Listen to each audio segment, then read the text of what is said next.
cek nih.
Assalamualaikum warahmatullahi wabarakatuh. Good morning, honorable educators, debaters, ladies and gentlemen. Welcome to the grand final round of English debating competition of the OASE PTKI Indonesia 2021. In this first session of the day, I have the honor to introduce you to the panel of educators and participating teams. On the panel of educator, we have Bu Syarifah Dahliana, PhD from UIN AR-RANIRY, Bu Rosita Tandus, PhD from UIN Syarifah, and Pak Henry Iwansyah, MA from UIN Raden Intan Lampung. As for participating teams, we have UIN Imam Bonjol Padang, IAIN Palopo, UIN Sultan Alauddin Makassar, and UIN Syarif Hidayatullah Jakarta. Who will start the session by launching the motion. The motion will be chosen by the spinning system that shown on the screen. The spinning system will first show multiple key terms prior to the motion. I hope everyone is ready by now, and for the operator, please start spinning the key terms.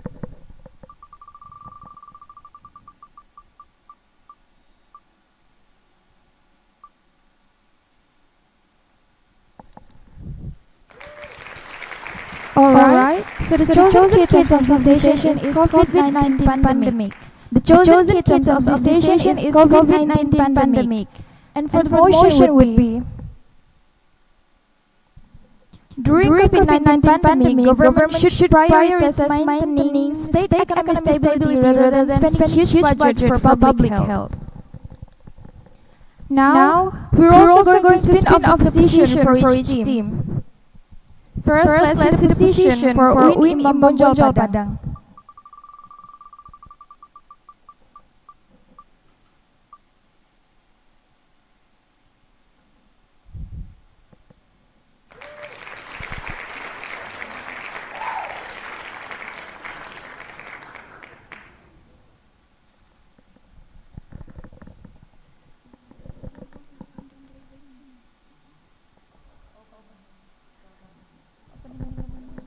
Okay.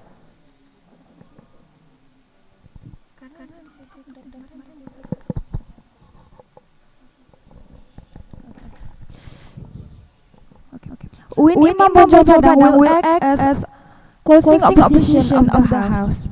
UIN Imam Bonjol Padang will act as closing opposition of the house. Now let's see the position for IAIN Palopo.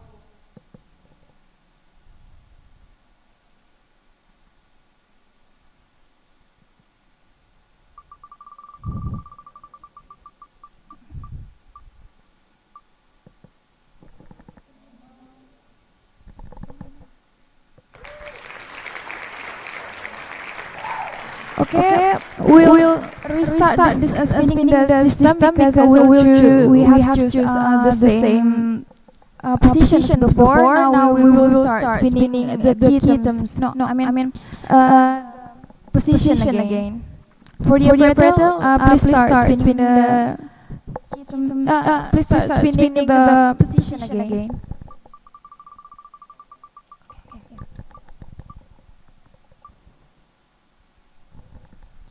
IAIN Palopo will act as opening government of the house. IAIN Palopo will act as opening government of the house.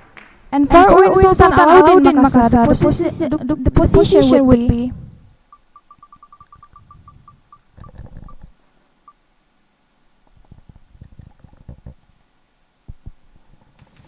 Uin Sultan Alauddin Makassar will act as closing government of the house. Uin Sultan Alauddin Makassar will act as closing government of the house. And as for Uin Syarif Hidayatullah Jakarta will act as opening opposition of the house. Uin Syarif Hidayatullah Jakarta will act as opening opposition of the house. Now that we have the motion and position for each team settled, please allow us a minute to set up the screen for the debate.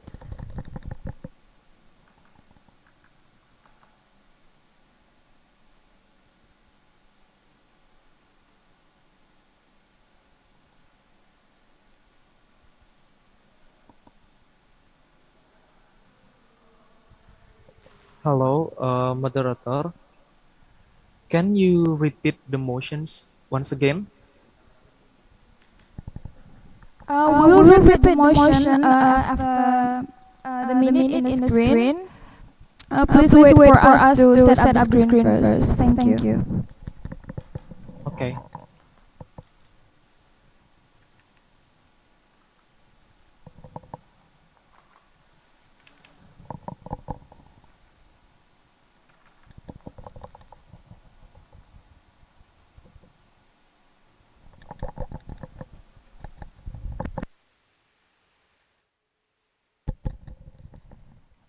For the motion already set up on the screen as you can see.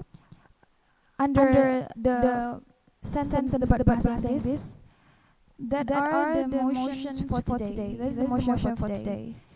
Which is during COVID-19 pandemic, government should prioritize maintaining state economic stability rather than spending huge budget for public health.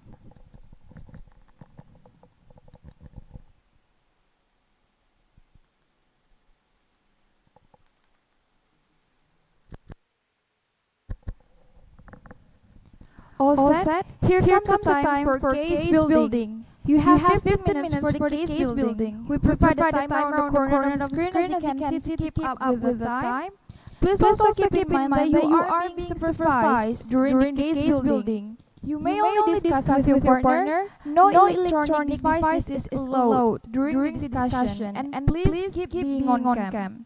The case building time starts now.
Okay, everyone, we've reached the end of the case building session.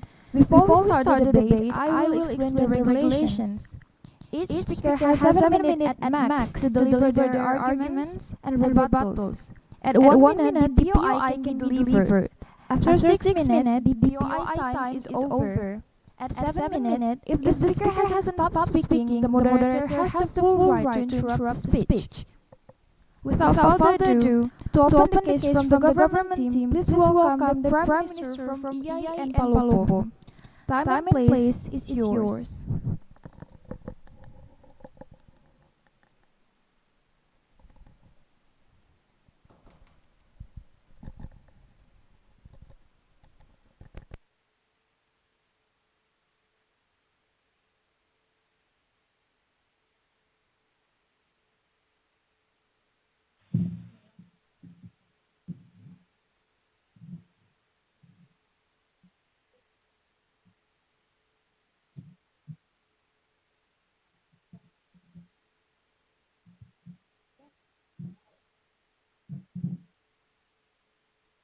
Check.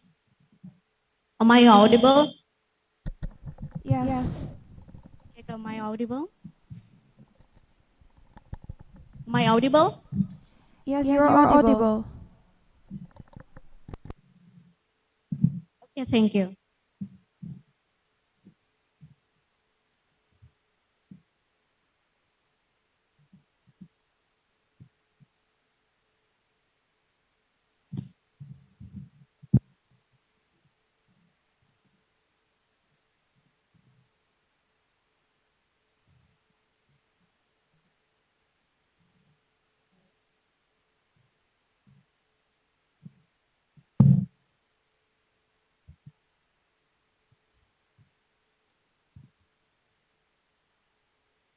I'll start my speech in 3, 2, 1. Wait, we will set up the Oh yeah. screen first before you talk. Please wait for a minute. Okay, sure, thank you.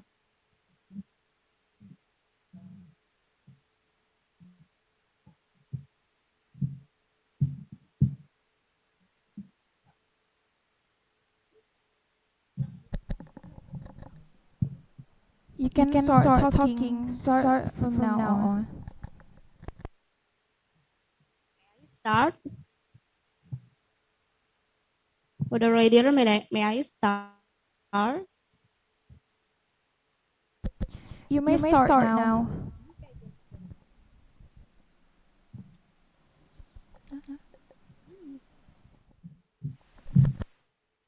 Okay. I'll start my speech in 3, 2, 1.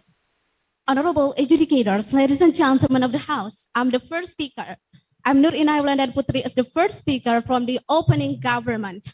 Regarding to the motion for today's, during COVID-19 pandemic, government should prioritize maintaining state economic stability rather than spending. Seluruh Indonesia. Dia udah masuk final hari ini. During COVID-19 pandemic, government should prioritize maintaining state economic stability rather than spending huge budget for public health. Well, honorable adjudicators, today I have two tasks to do here. The first, I'd like to define the motion, and then the second, I'd like to point out my argumentation. But before that, I'd like to emphasize that almost the first speaker from the opening governments is totally convinced for today's motion, and we are still standing to our position that we suppose for today's motion. And here, honorable adjudicators, let's move to my definition for today's motion. I'd like to define the motion word by word to make it perfectly clear. Regarding to the motion, the first, the word of COVID-19. Honorable adjudicators, we already know what is exactly COVID-19, which is according to www.who.co.id. COVID-19 or coronavirus disease is an infectious disease which is caused by the SARS-CoV-2 virus, honorable adjudicators. And then the second, the word of pandemic, it means the disease that caused, that impacted whole the world. And then the word of should prioritize, it means that we should put something on the top, honorable educators. And then next, the state economic stability, it means that whole regulation, all whole things that manage the economic sector itself. And then the next, the word of budget, it refers to the funding, to the money of the country, of the nation, and so on so far. And then next, about the public health. The public health, it consists of for instance, like hospital and also the regulation that manage the healthy side itself, honorable educators. So, honorable educators, regarding to the motion, I'd like to say that why we are from the opening government would like to put the economic sector on the top rather than put the health, put the budget in high top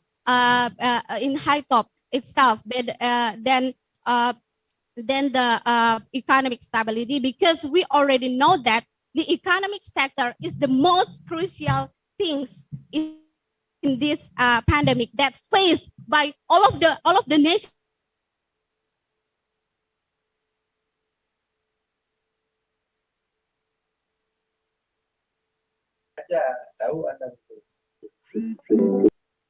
Would like to through the health sector itself. We still have give the attention to the health sector itself, but we put the economic sector on the top of the health side itself, and we still pay attention to the healthy side itself, and we and it doesn't mean we don't pay attention to the health side itself, honorable educators. So that's my definition for the motion. And let's move to my argumentation. Honorable educators, in my argumentation, I'll talk on why we should aware to economic stability. I repeat again, honorable educators, in my argumentation, I'll talk about why we should aware to economic stability in Indonesia. Honorable educators, before I explain it more and more, I'd like to mention that because of the COVID-19 pandemic, according to the data, we can see that the consumption of household decreased up to 60%, honorable educators. And then we can see we can see directly the investment in our country also decrease, massive decrease, and it's directly impacted the economic sector for Indonesia, honorable educators. And there are several reasons to why we should aware for the economic sector, honorable educators. The first reason is, if we are talking about the economic sector, it doesn't mean it's only talk about the economic itself. If we are talking about economic sector, it means we talk about whole parts of life. It's also because of why, honorable educators? Because if we are talking about the economic sector, it will impact the health side, the politics, the stability of the country, honorable educators. That's the main point. And then the second reason to why we should aware for the economic sector, because if we aware the economic sector, we can increase our human resources, honorable educators, even in this time of pandemic, honorable educators. Because of why? Because in order to increase the human resources, we need the funding, honorable educators. We need the money, and that's the final things that we need to highlight, honorable educators. And then to support my argumentation, I have the data, which is according to the Ministry of Finance, Sri Mulyani. The Ministry of Finance Indonesia, Sri Mulyani, state that which is last year in 2020, whole world get the decrease in economic sector, and this caused the deep contraction in economic sector. And because of why? Because most of the country do the lockdown, do the restrictions, and this directly impacted the economic sector of the country, and it decreased massively, honorable educators. And as we can see to the data, which is the contractions because of the pandemic decreased to the point minus 3.2% from the economic side. And from this one, honorable adjudicators, that the data can convince us if the economic sector should prioritize more and more, honorable adjudicators. And then, according to the data from the National Seminar of ISAI in 2021, we can see that the economy of Indonesia decreased because of the COVID-19. Prime Minister spent 7 minutes. The Prime Minister spent 7 minutes. So that's why we are from the opening government totally suppose for today's motion, and that's why we suppose for today's motion. Thank you. Please stop your speech. Thank you. Then to start the case from the opposition team, please welcome the opposition leader from UIN Syarif Hidayatullah Jakarta. Time and place is yours. Check. Am I audible? Yes, I can hear you. You may speak. Okay, ladies and gentlemen. So, we have the motion for studies. Government should prioritize stability than spending huge budget for public health. So, I am as the first speaker of opening opposition would like to state that we really disagree with this motion. But first, I would like to rebut what the speaker from the opening government said before, that they say the economy is the most important one when the pandemic. We think that they don't even see the more crucial one in this situation where we just got sudden problem where it got us affected in every aspect of life. Therefore, we should pay more attention for the handle toward this problem. We don't even know when would this keep increasing and spreading, but besides, we still have time to develop the economic stability forward. From frontline healthcare workers and public health officials to teachers, sanitation workers, social welfare officers, and more, the humble public servant has been thrust into the spotlight, helping elevate awareness and understanding of the critical role public servants play in everyday life, and in particular during times of severe crises such as the COVID-19 pandemic. In the ongoing COVID-19 pandemic, however, public servants are working under life-threatening circumstances. In all COVID-19 pandemic affected countries, they are both expected to deliver services despite the pandemic, while at the same time suffering its impact, either by being directly infected or having family members who are. Moreover, the pandemic hit the world at a time when, according to World Health Organization, the world needs 6 million more nurses and midwives to achieve global health targets within the SDGs. These critical workers are confronting a dangerous, highly infectious virus, but they invention numbers. The following are some of the roles public servants have played, are playing, and must continue to play in the pandemic response. The world has experienced global pandemic before, and COVID-19 will not be the last. Therefore, one of the critical roles the public service must play is to prepare the service to be more resilient for any further crisis, because we do care for our people.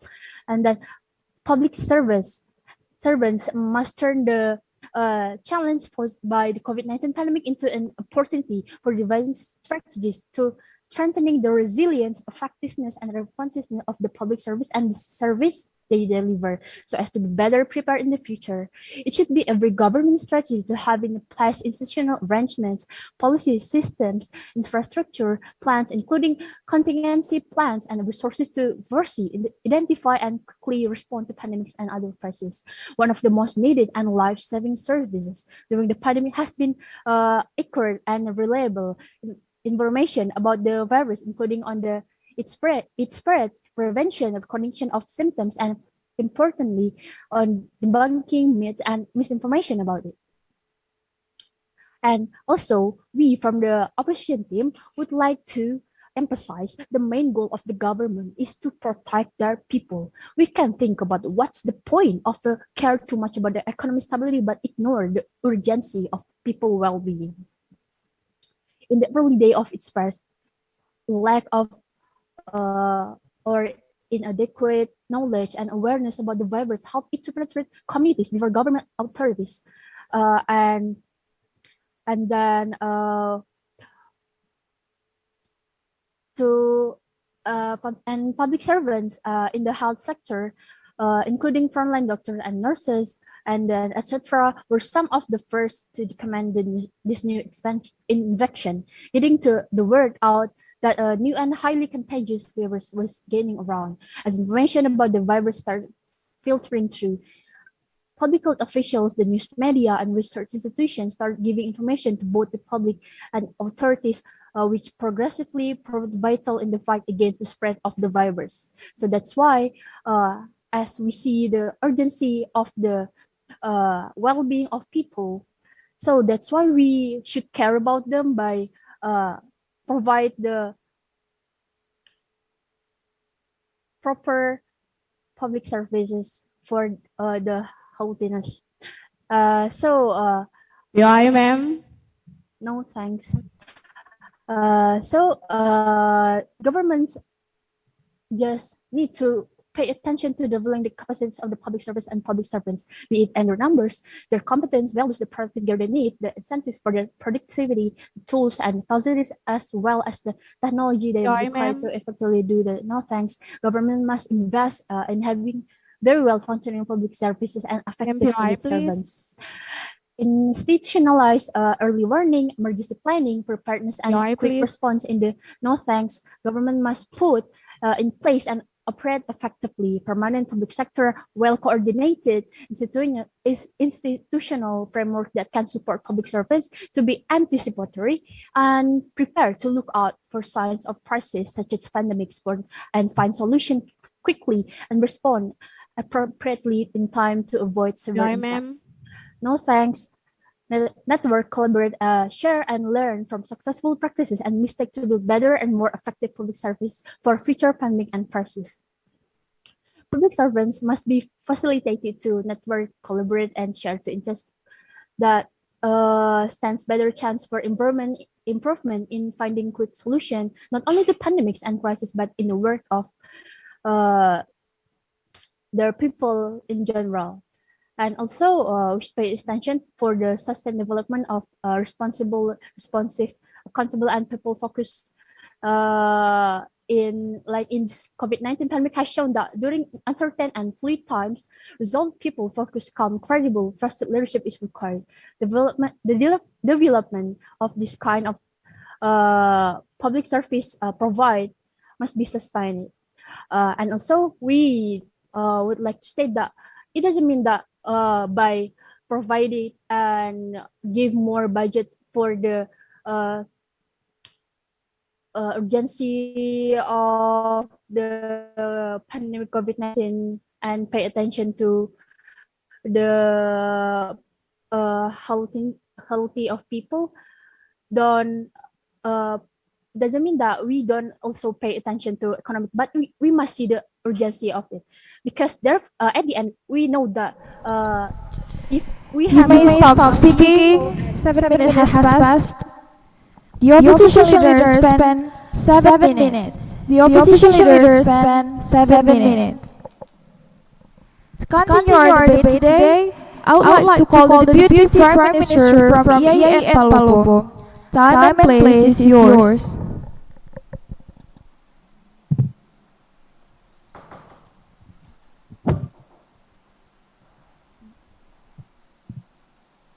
Bismillahirrahmanirrahim. Am I audible?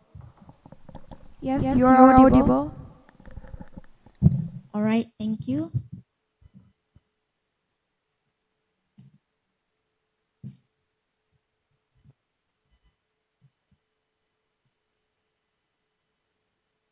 I'm going to start my speech in 3, 2, 1. Bismillahirrahmanirrahim. Assalamualaikum warahmatullahi wabarakatuh.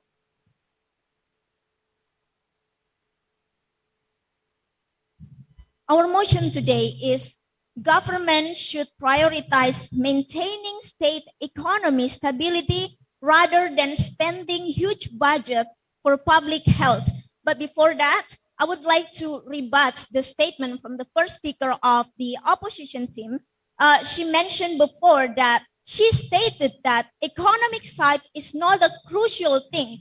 The honorable educators, we have to keep in mind that in this pandemic era, the economic sector, the economic side is the most crucial thing. And we are strongly disagree with the first speaker of opposition team, the first speaker of the opposition team statement.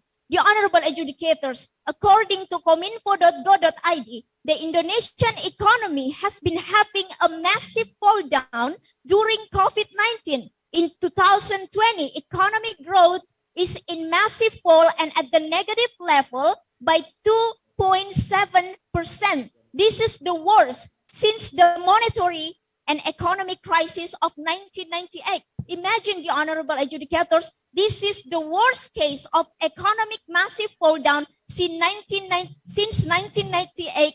And the first speaker from the opposition team stated that this is not a crucial thing. How come this is not a crucial thing when the data itself mentioned that we only have 2.7% massive fall down economic, especially in this COVID-19 in this pandemic era, the honorable educators. And then I'm going to my argument, the honorable educator. As we know that the surge of COVID-19 cases will fill the capacity of hospitals, will fill the capacity of hospital. If this cannot be stopped, health facilities have the potential to collapse, so that the risk of death becomes higher. So from this statement, the honorable educators, we all know that economic side has the biggest impact, has the biggest correlation with public health itself. So if we prioritize economic side, it is also give impact to the public health itself. So we are from the opening government are strongly agree that we should prioritize maintain the state of economic stability, the honorable educators. And then we have to see the data that if we're talking about from the economic side, the statistic of unemployment young generation in our country, the honorable educators, is in 2020 is less than 15%, of Indonesian aged 20 until 39 years old who attend college didn't get a job, especially in this pandemic era. And this caused the massive fall down in our economic side, the honorable educator. So if we don't prioritize economic, this also have a big impact to our young generation. To the unemployment young generation, the honorable educators, the majority only graduated from high school and have an income of 2 million rupiah. Imagine 2 million rupiah, and this is have a biggest impact to nowadays economic, the honorable educators. And then we have to know that during COVID-19, we have, because of this massive fall down of our economic side, the majority of young people who are in business admit that they have not received the BLT, or in Indonesia we say it, bantuan langsung tunai.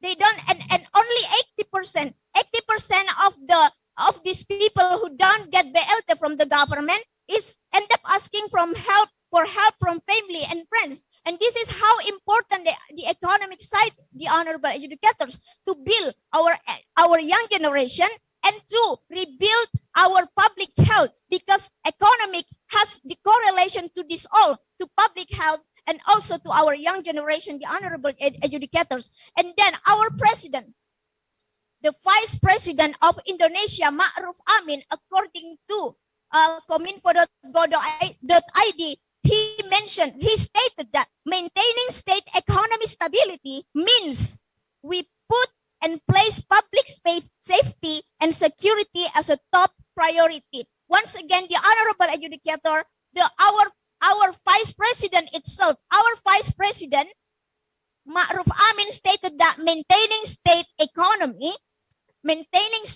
stability of economy means we put and place public health and public safety and security as a top priority. So with prioritizing economics, maintaining stability,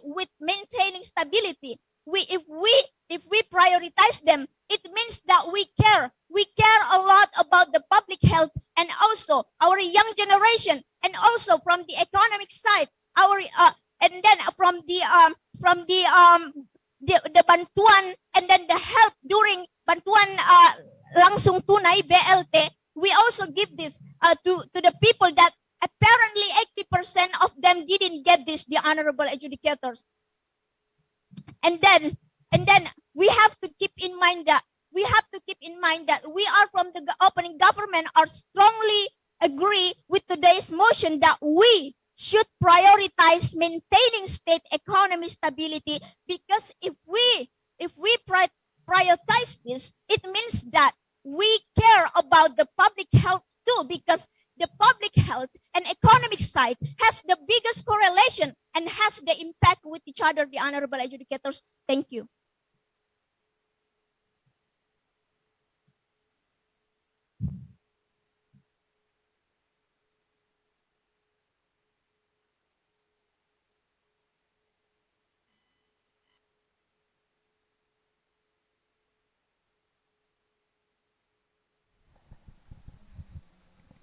Okay, the Deputy Prime Minister spent 6 minutes and 36 seconds.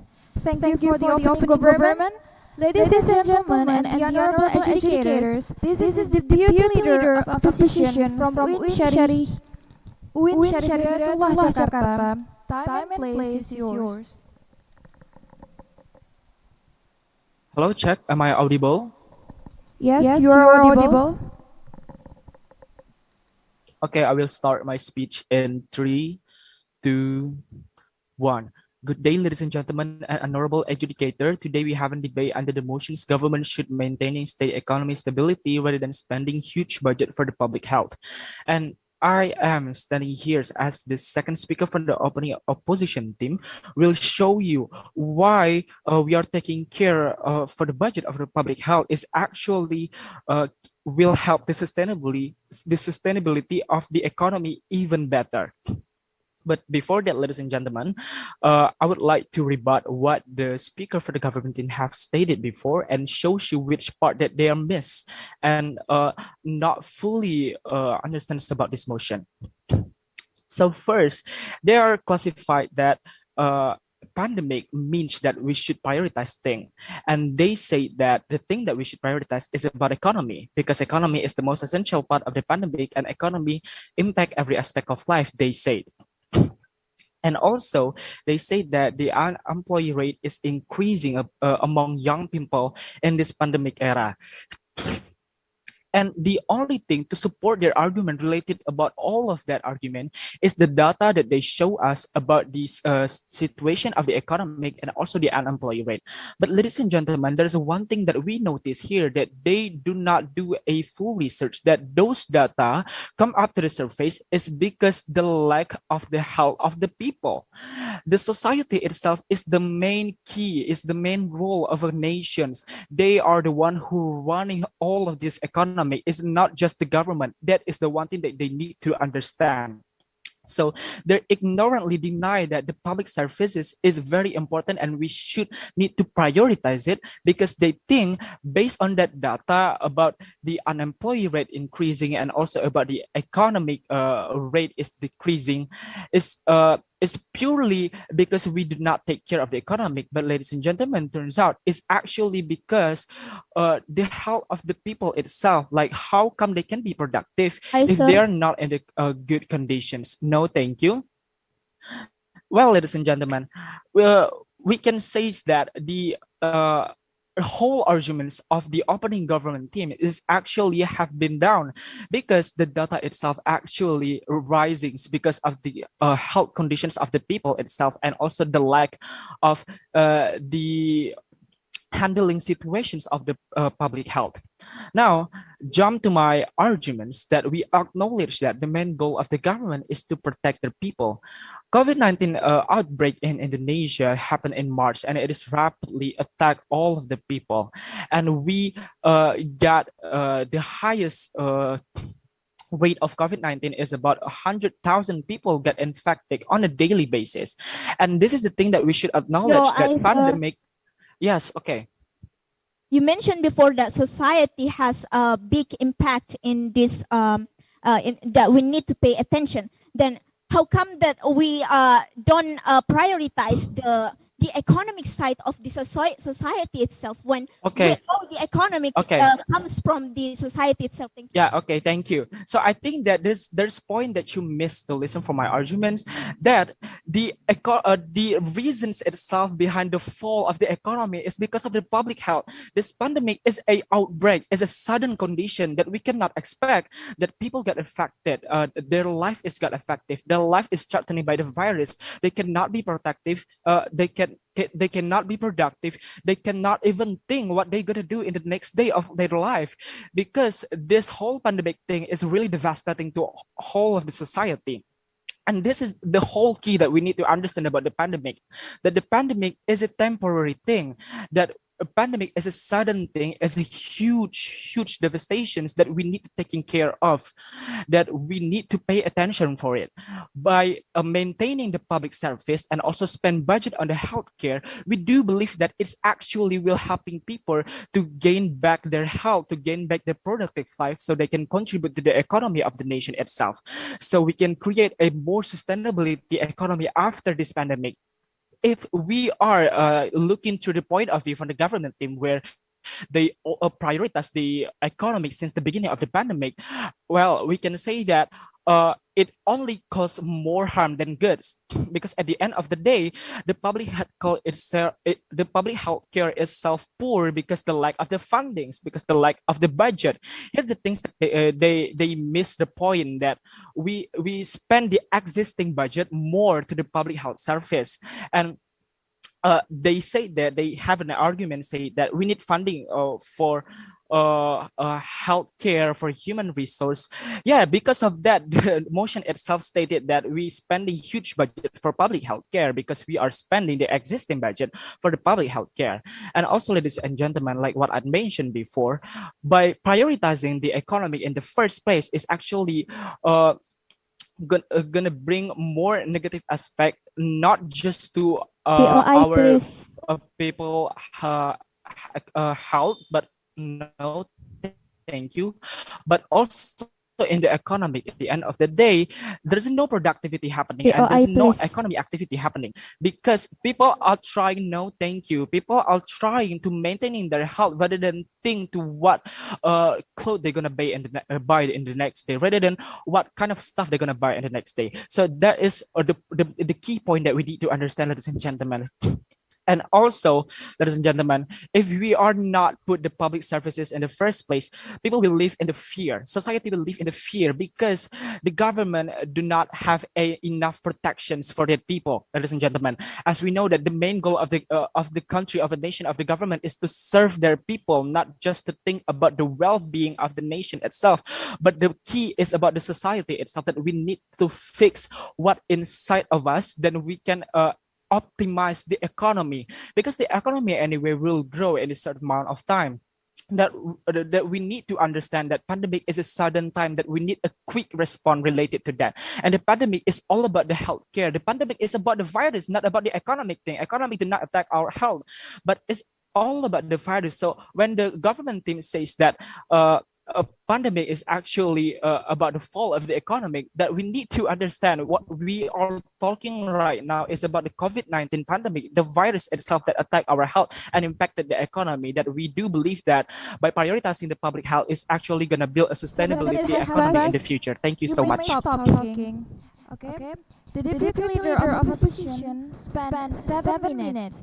The deputy leader of opposition spent 7 minutes. Thank you, the opening opposition. Now please welcome from the opposing side of the House, the member of government from UIN Sultan Alauddin Makassar. Time and place is yours. Bismillahirrahmanirrahim. Am I audible? Yes, you are. Well, thank you. So, let me start our speech in 3, 2, 1. Well, ladies and gentlemen, our motion today is about that during COVID-19 pandemic, government should prioritize maintaining state economic stability rather than spending huge budget for public health, ladies and gentlemen. So from our side of the house, let's see about how the conditions related the economical side, the economical side in Indonesia, and also the public health also, ladies and gentlemen. So firstly, we think that the economy of Indonesia is still unstable during this pandemic COVID-19, ladies and gentlemen, because of the COVID-19 itself. Secondly, we think that the public health in Indonesia has been more better nowadays. So we think that it's really not really important for the government itself to spend huge money for the public health itself. So lastly, based on the condition of the economical side itself, we think that there are so many debts in Indonesia. So that's why the government should solve it by to make the economical stable itself, ladies and gentlemen. So there are three main points that we will bring in this debate, ladies and gentlemen. Firstly, about the benefit of the economic stability itself that will bring by I myself as the first speaker. And secondly, the capacity of society in affording the daily need. And secondly, about the education side, ladies and gentlemen, that will bring by our second speaker, ladies and gentlemen. So, based on this motion, our goal in this debate is very simple, ladies and gentlemen. So, our goal is that we will prove that the prioritizing the economic stability than spending huge budget for a public health is more important, or will give more benefit, a lot of benefit things for both society and also the country itself, ladies and gentlemen. So, ladies and gentlemen, we think as the government side of the house, we think that this is the serious problem of the country, of our country, to face the crisis of the economical crisis of Indonesia itself, ladies and gentlemen. So we are going to our argumentation. So our first argumentation is about why the prioritizing state economic stability is more important than spending huge budget for the public health itself, ladies and gentlemen. So firstly, we think that because we think that the debt of the country, especially in Indonesia itself, is still be the really huge problem for Indonesia itself, ladies and gentlemen. Let we see as for the example of the Prabowo as the Minister of the Guard Affairs have bought the tool for maritime, and it is still not fully paid, ladies and gentlemen. So this is the huge one of the important things, or one of the important problems that the government needs to solve by the economical stability itself, ladies and gentlemen. And secondly, why this economical stability itself really important? It's just because of the in the status quo itself, ladies and gentlemen, the tackling of COVID-19 itself has more better than before. It means that we don't need to spend much money, for example, huge money, for example, to the public health itself, ladies and gentlemen, because as we know that it has more better than before, ladies and gentlemen. And the data is based on the data from Johns Hopkins University. Indonesia can decrease the case until 58% in 2 weeks, ladies and gentlemen. So this is not really. So for the government should really thinking about the economical side itself, because the public health itself has solved by the government itself, ladies and gentlemen. And then based on the thirdly of why we think that the economical side itself, need to be stable, ladies and gentlemen. We think that by the educational sector, the economic stability can give opportunity to the schools, for example, to give such money. No, thank you. To giving some money to maximize the study, for example, ladies and gentlemen. This is very important for our country, for example, because this is because with then the spend huge money itself for the public health itself, ladies and gentlemen. So our second argumentation is about that how the priorities maintaining state economic stability can give a lot of positive impact both for country and the society, right? So we think that when the government really prioritize the economical side of the country itself, they will give some positive impacts for the country itself, like for the society. Firstly, for the society, please. no, thank you. For example, like the society itself can build up their business, for example, without the rules of the government, or the rule from the government itself, ladies and gentlemen. So we think that this is very important for us, for the government, and for all of the society in Indonesia to thinking about this one, that during this COVID-19 pandemic itself, government should prioritize maintaining state economic stability rather than spending huge budget for public health itself, ladies and gentlemen. So based on that statements, based on our statements itself, we as the government side of the house are very proud to propose. Thank you. The member of government spent 6 and 44 seconds. The member of government spent 6 minutes and 44 seconds. To continue the debate, I'll yield the floor to the member of opposition from UIN Imam Bonjol Padang. Time and place is yours.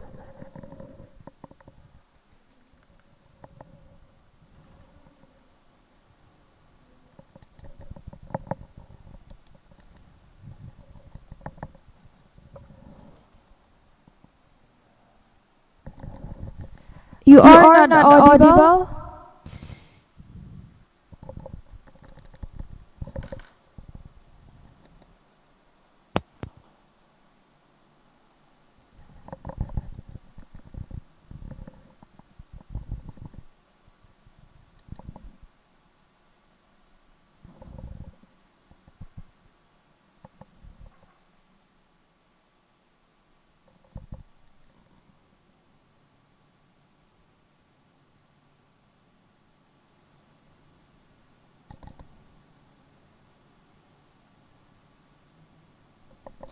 Sorry, we still cannot hear your voice.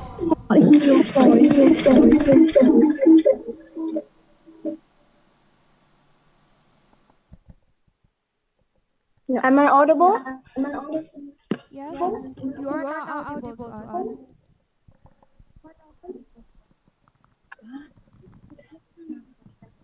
Wow, ini nggak bisa juga HP aku loh, ini udah. HP aku loh ini udah.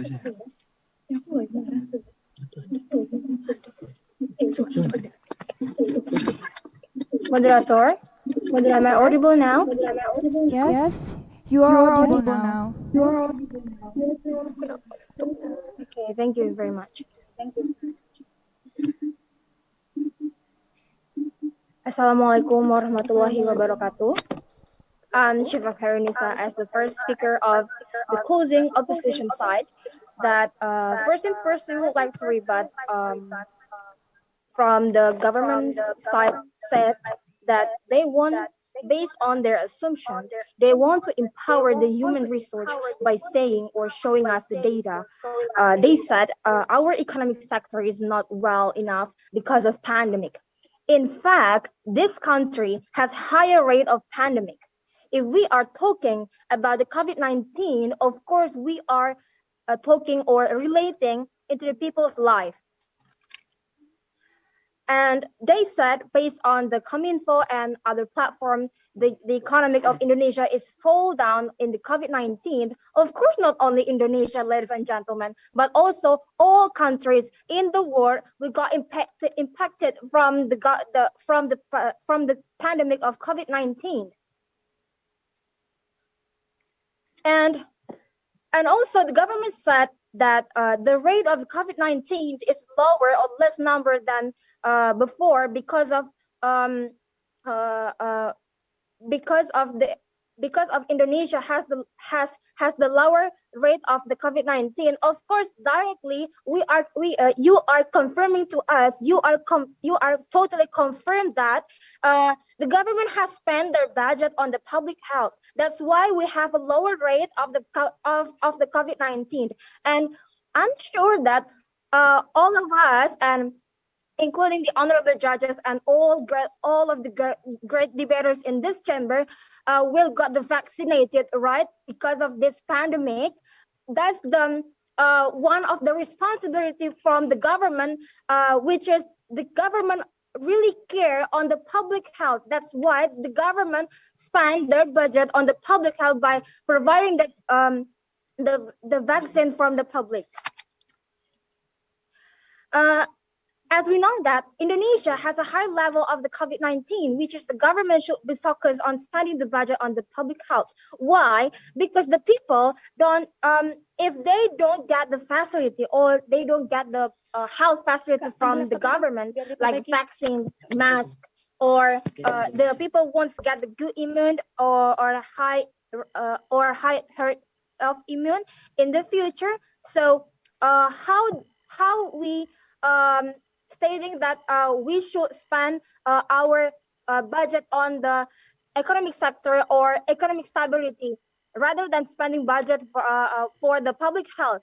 So how we expect that the people will take over or will be an agent for our economic sector, but they don't get any good facility of public health from the government. So it doesn't make sense for us to spending our budget into the economic sector.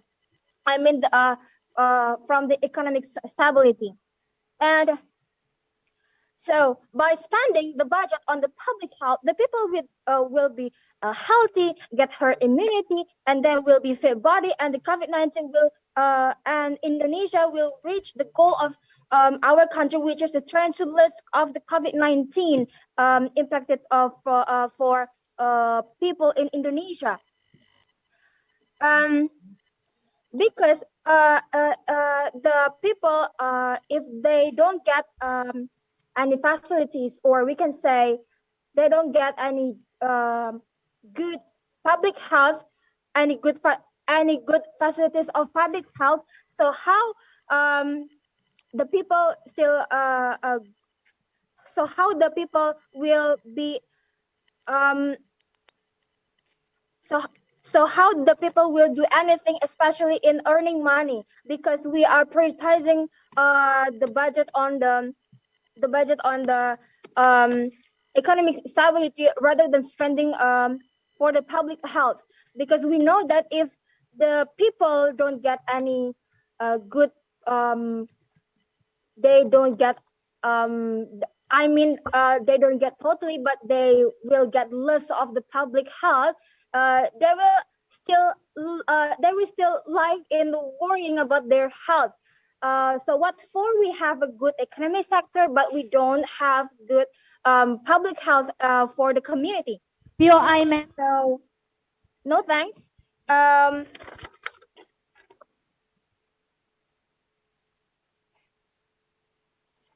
And also by the government side said that we have to empower the human resource by spending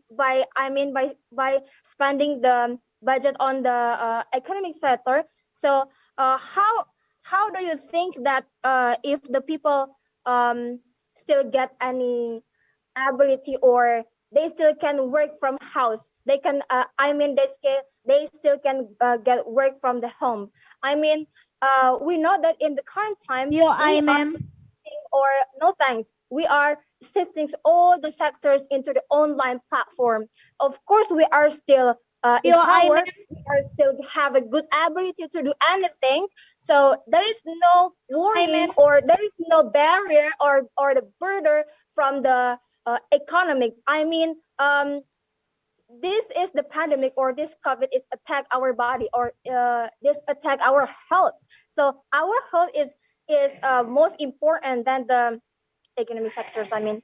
And by spending the budget on the public health, we will reach two things. Okay, we will reach the two things. We don't deny the economic stability, but we are prioritizing the budget on by spending the budget on the public health. The first is the pandemic rate, or the COVID-19 rate will be lower than before. That is what I want.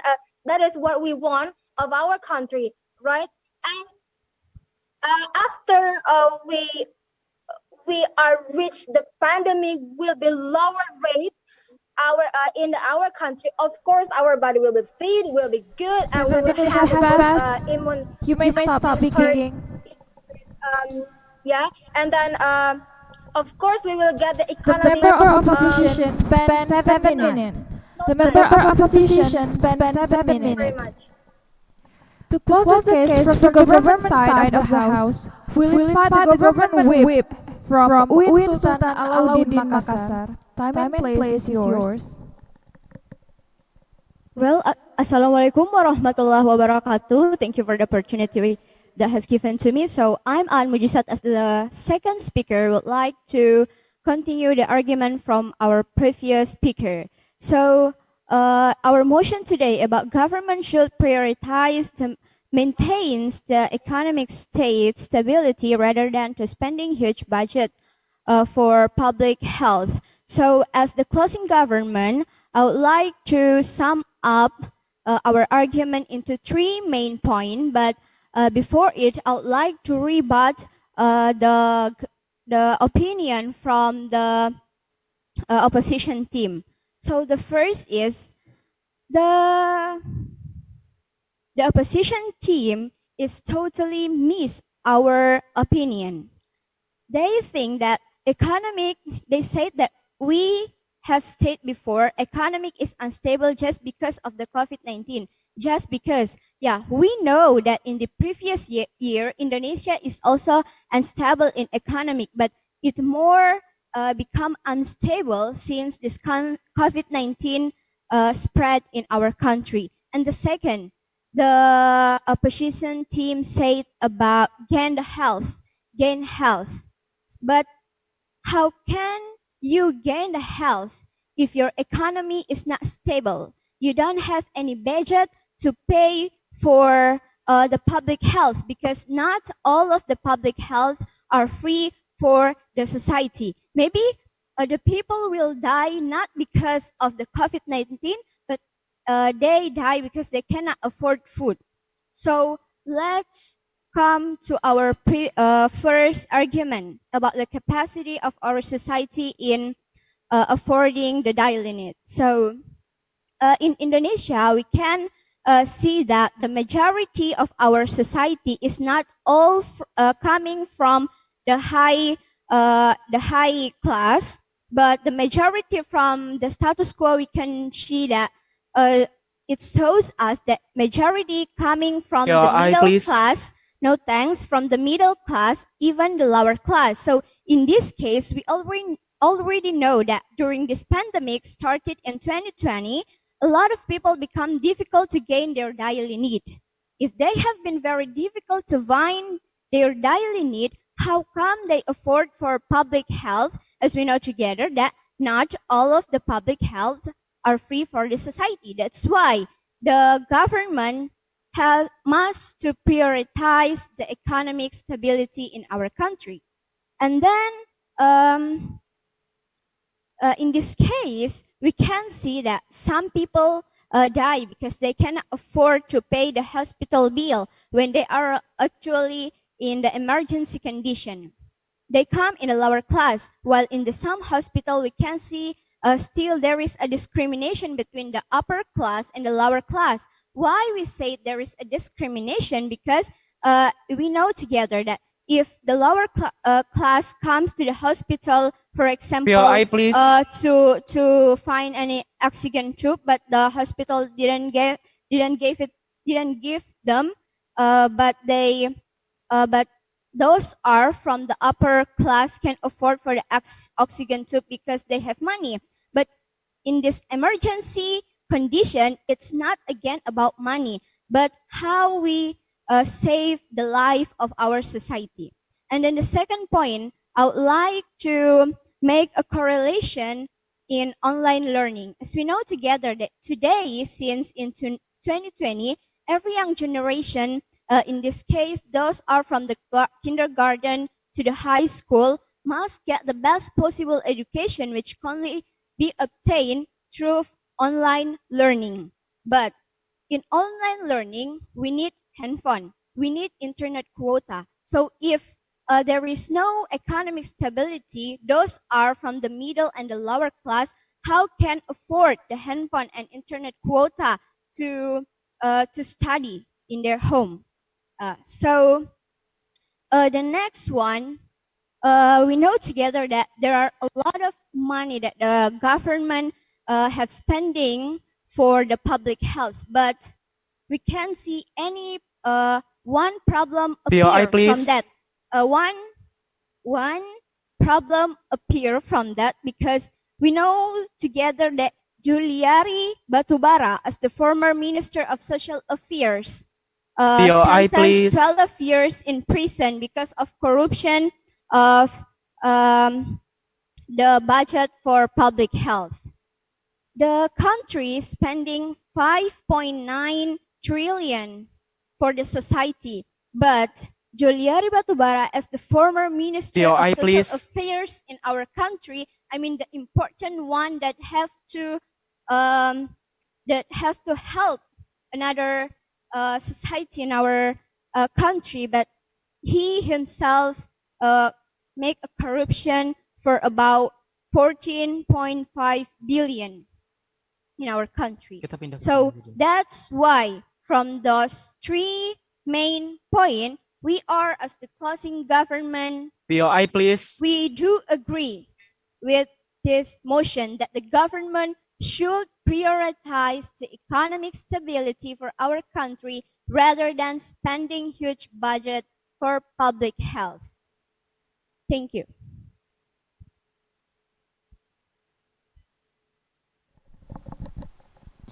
The government whip spent 6 minutes and 7 seconds. The government whip spent 6 minutes and 7 seconds. To close the case from the opposition side of the House, will invite the opposition whip from Uin Imam Bonjol Padang. Time and place is yours. Am I audible, moderator? Yes, you are audible. Okay, thank you. Bismillahirrahmanirrahim. Assalamualaikum warahmatullahi wabarakatuh. Honorable all judges, honorable all the debaters, and all the audience here. So we here as the closing of opposition, we would like to highlight that we are talking about during the COVID-19 pandemic. The pandemic itself already reflects that we have to think that it is touch the public health sector. So that's why we have to think about that more and more rather than the economic stability. Okay, here we as the closing opposition, we would like to say about the status quo. We know that all of the countries in this world has affected by the COVID-19 pandemic. Yeah, we know that. But in the status quo, we know that the roles of the country itself has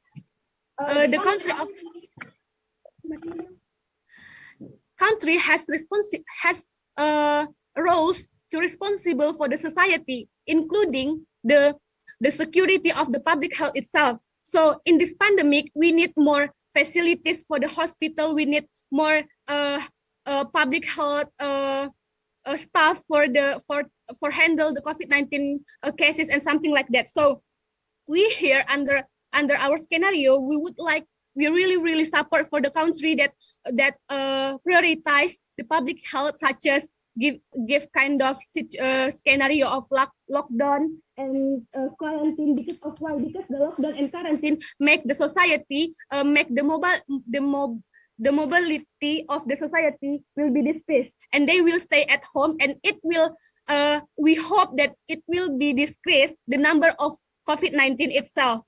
So, and the second one, our country has prioritized the public health by providing some vaccine that we hope it can, we have through that vaccine, we can achieve the herd immunity in our society. So, and the third one is, we know that many society that get impacted by the COVID-19 itself. So many people get lost their job and have no money in their home and something like that. So that's why we have BLT, and our country try their best to make the public health as the priority, but also think about how their society can be lived in this urgent situation. And then under our status, under our scenario, we really support that we have to prioritize public health by providing by forcing the society to lock down, such as New Zealand. We know that New Zealand can be the first country that can be free of COVID-19 cases in this world. Because of what? Because of the government prioritized to public health, such as lockdown and something like that. So that's why Indonesia learned from the New Zealand that we have to prioritize the public health in this urgent situation, in this pandemic situation. Because of what? Because if we do the lockdown, quarantine, and we give vaccine to our society and the BLT to help their economic sector, we will get the low rate of COVID-19 cases, and we can achieve the high herd immunity rate. So if the high herd immunity can be achieved in our society, we can get to work, we can go to school. Because of what? Because we will have immune in our body, so we will feel free to get mobilization in our society. I mean, like go work and something like that. So we will reach the stability of economy itself. So as fast as possible, we tackle the pandemic, we can go to the normal situation itself. That's the status. That's why we propose here. So the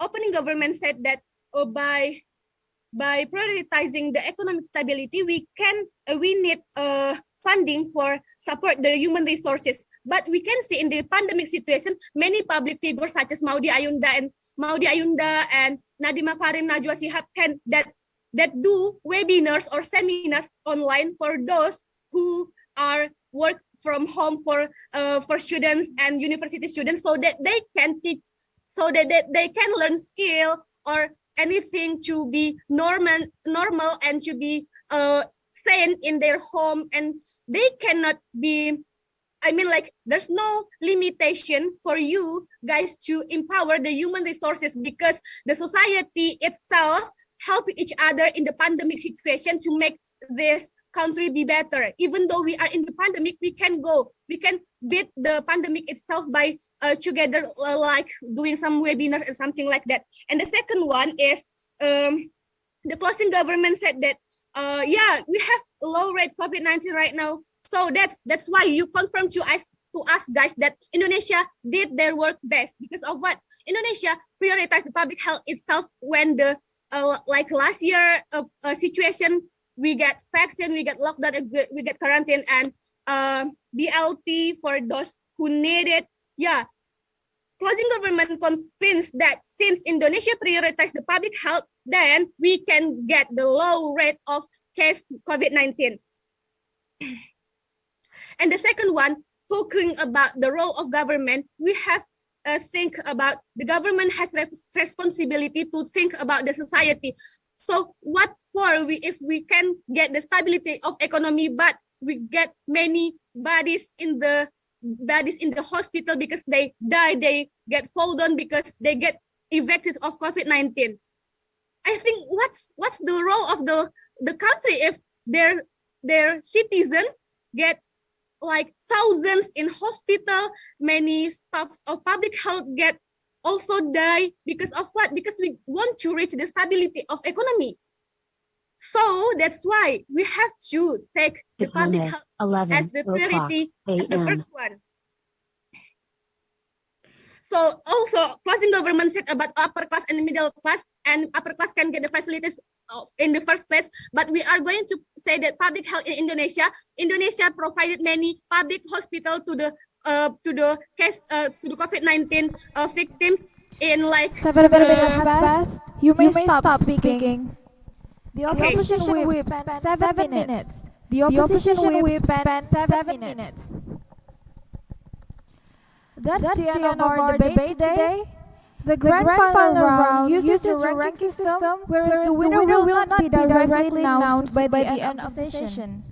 But we will allow the representation of the educators to deliver feedbacks for around 5 minutes. The honorable educator may now begin to deliver the feedbacks. First, Ms. Sharifa Dahliana, do you have any feedback for the debaters today? Okay, thank you. Okay. I think all of you have tried to put strong argument with some support evidence, and although sometimes I have had time to catch your specific point in some part due to unorganized ideas and unclear illustration of evidence. But overall, I'm quite very happy with all your performance, much more improved than in the semi-final. And congratulations for all of you. Thank you. Thank you very much for the constructive feedbacks, Ms. Sharifa Dahliana. And for Ms. Rosita Tandos, do you have any comments for the debaters today? Okay. First of all, I would like to congratulate you all to come to the final one now. And I hope you can learn more from the process you've done so far. And then what I want to add, I know this issue is really debatable, and then I'm quite happy that you can provide data and supporting your idea very well. So good luck, and then just wait for your final result. Thank you. Thank you very much for the constructive feedbacks, Ms. Rosita Tandos. And for Mr. Henry Iwansha, do you have any feedbacks for today's debate?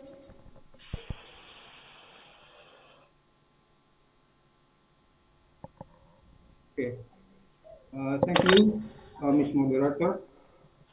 Well, folks, you have all performed with the best performance you can do. I'm personally very impressed with your performance, and I'm sure that the educator team will have a lot of difficulties to determine who is the best out of all of you. Anyway, for those of you who succeed to be a winner, I certainly congratulate you. And for those who have not succeeded, please try again in the future. Make the experience while participating in this competition as a lesson to achieve success in the future. Okay, I think that's all. Back to you, Ms. Moderator. Thank you.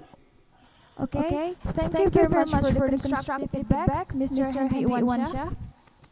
Now that we've reached the end of the session, we would like to thank the honorable educators, debaters, and audience. Thank you very much for attending this session. You may leave the room now. If you wish to stay and watch the next sessions, you may stay in the room or watch our live on YouTube. The last session will start on 10 a.m. For the next team, UIN AR-RANIRY Banda Aceh, UIN Sunan Ampel Surabaya, IAIN Kediri, and IAIN Kerinci. Please be prepared and enter the room 15 minutes before the session started. Thank you. Wassalamualaikum warahmatullahi wabarakatuh. Waalaikumsalam. Yes.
Assalamualaikum warahmatullahi wabarakatuh. Good day, the honorable educators, debaters, ladies and gentlemen. Welcome to the grand final round of English debating competition of the first OASE PTKI Indonesia 2021. In this last session of the day, I have the honor to introduce you to the panel of educator and the participating teams. On the panel of educator, we have Bu Syarifah Dahliana, PhD from UIN AR-RANIRY, Bu Rosita Tandos, PhD from UIN Syarif Hidayatullah, Pak Henry Iwan Syah, MA from UIN Raden Intan Lampung. As for the participating teams, we have UIN AR-RANIRY Banda Aceh, UIN Sunan Ampel Surabaya, IAIN Kediri, and IAIN Kerinci.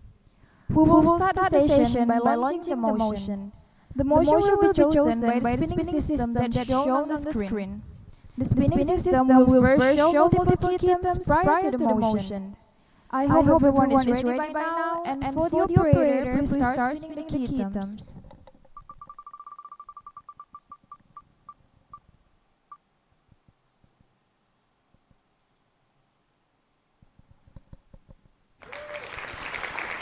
Alright, so the chosen key terms of the session is corrupter. The chosen key terms of the session is corrupter. And for the motion would be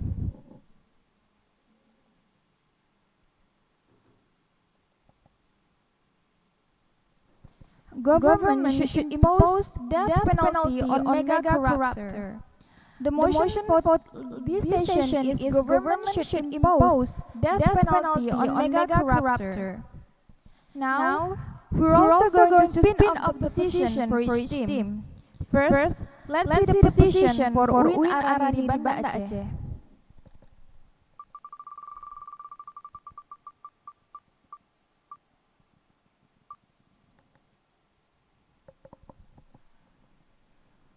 UIN AR-RANIRY Banda Aceh will act as the closing government of the House. UIN AR-RANIRY Banda Aceh will act as closing government of the House. Now let's see the position for UIN Sunan Ampel Surabaya.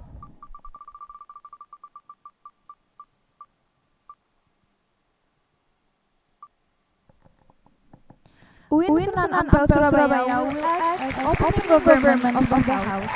UIN Sunan Ampel Surabaya will act as the opening government of the House. Now let's see the position for IAI and Kediri.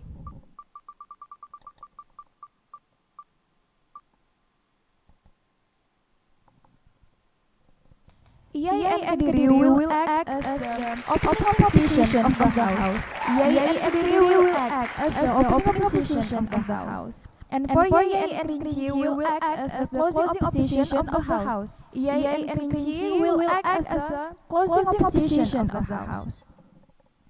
Now that we have the motion and position of each team settled, please allow us a minute to set up the screen for the debate.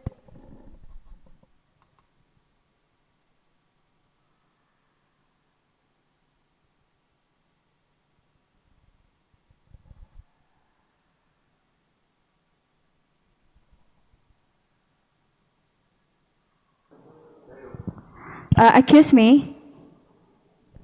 Yes. Can we ask the motion? I mean, you can show the motion once more. Okay. As for the motion, it will be shown on the screen after we set up the screen. After a minute, please wait for it.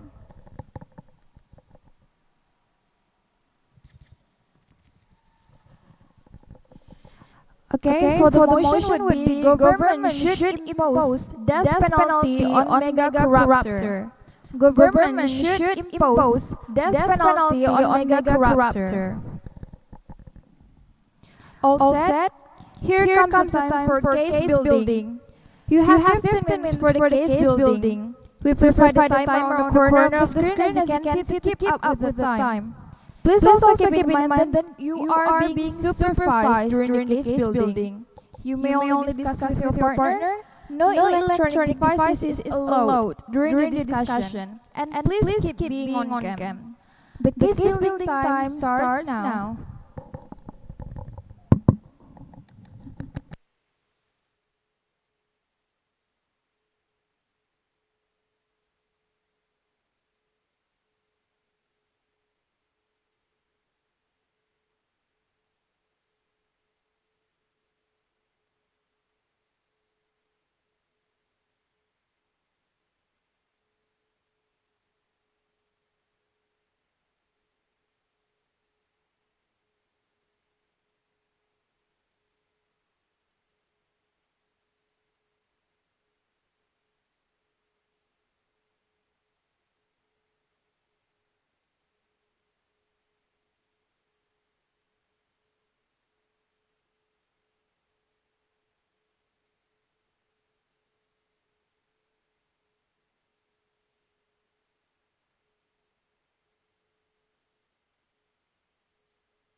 Okay, everyone, we've reached the end of the case building session.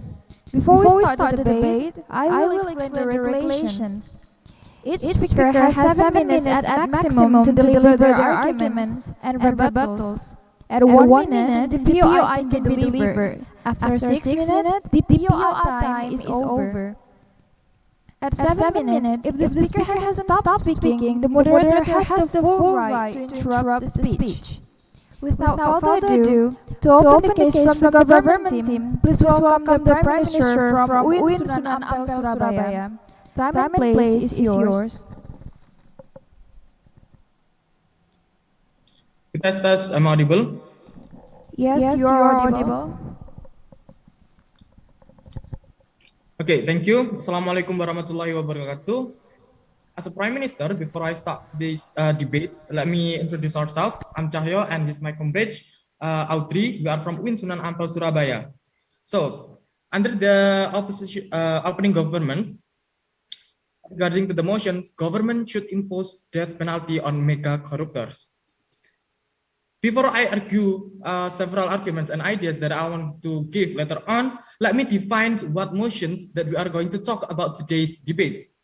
Corruption is indeed a crime that has been rooted in the life of Indonesian nations, ranging from government, senator, or even to law enforcement. And there is no doubt that people are very disturbed because of these actions. And under this motion regarding to the mega corruptors, this indeed harmed not only one or two people, or even not only harmed and lost government fundings, it even lost and harms many people in our society and not only particular parties. Therefore, under this House of the House, we believe that we should impose death penalty on mega corruptors. Now, let me argue my ideas. First thing first, ladies and gentlemen, it's already been stated by Firly, the chairman of the KPK, and also supported by the president of our country, Joko Widodo. It's even before the case of Juliari Batubara. It is in the beginning of the COVID-19 that corruption in the COVID-19 disaster situations is a serious crime. So there is no any justifiables regarding to their actions at all, ladies and gentlemen. And this also supported by the Parliament's Article 2 in paragraph 2 that related to the mega corruptors that is conducted in this situation that is very harm many peoples and even called and considered as the mega corruptors, ladies and gentlemen. Why? Because the reason is that this case fulfills the clause on the state laws and is carried out in the conditions of dangers, national natural disaster, or even economic crisis. And this, ladies and gentlemen, this, as you can see, that conditions, even the corruption that is conducted in these situations will indeed harm many peoples. So, ladies and gentlemen, can you even think that corruption that is conducted in the current situation, what will the benefits that the corruptor will get? It's indeed will be many, ladies and gentlemen, because the help that we are going to offer to our society is indeed money, will indeed lots of help, but the corruptors take them by themselves personally. Ladies and gentlemen, for instance, the case of the Juliari Batubara that is happening in the beginning of the COVID-19. He, for example, let's say that he takes, for instance, 10 rupiahs of per bansos, let's say per bansos. So this will indeed bring him lots of benefits because the bansos that we were delivering at the times will indeed lots because we help all of the peoples in our country because all these effects on them and this the corruption by him, and this will indeed bring him lots of benefits because of the only 10 rupiahs, as you can see, and you can calculate it by yourself, ladies and gentlemen. And not only that, ladies and gentlemen, let me jump to the next argument, that aside from death penalty, ladies and gentlemen, there is no other effective penalties or punishment that is eligible that can be done regarding to the mega corruptors, ladies and gentlemen. Why? For instance, like the case, let's say if the others death penalty that will be offered is like imprisoning or even paying a certain or giving back a certain amount of money, this will indeed not effective at all. Why? Because imprisoning them, as you can see, like the case of several corruptors that we are facing, that we have been faced, is they are only sentenced into a jail and prison them into several years, like let's say 3 years only, although the law have already said that the numbers of imprisoning corruptors is it's between 1 to 10, but the average course of them is only 3 years, ladies and gentlemen. It's quite funny, ladies and gentlemen. And as you can see that the corruptors itself is not only 3 years, but the facility that is in the jail, in his prisons is well facilitated, just like the 5-star hotel, ladies and gentlemen. It's quite funny, right, ladies and gentlemen? And not only that, ladies and gentlemen, we only know thanks if we ask them or require them to replace and give back their money, just like the stated in during the last January and June, the state lost around 35 trillions, but the replacement money that is required that is given back by the corruptors is only 2.3 trillion, said Kurnia as the head KPK of that time. And ladies and gentlemen, if under the start of the House will suggest and argue regarding the other effective ways besides the penalty called impoverishment penalty, under the start of the House will say and emphasize that it is also not effective at all, ladies and gentlemen.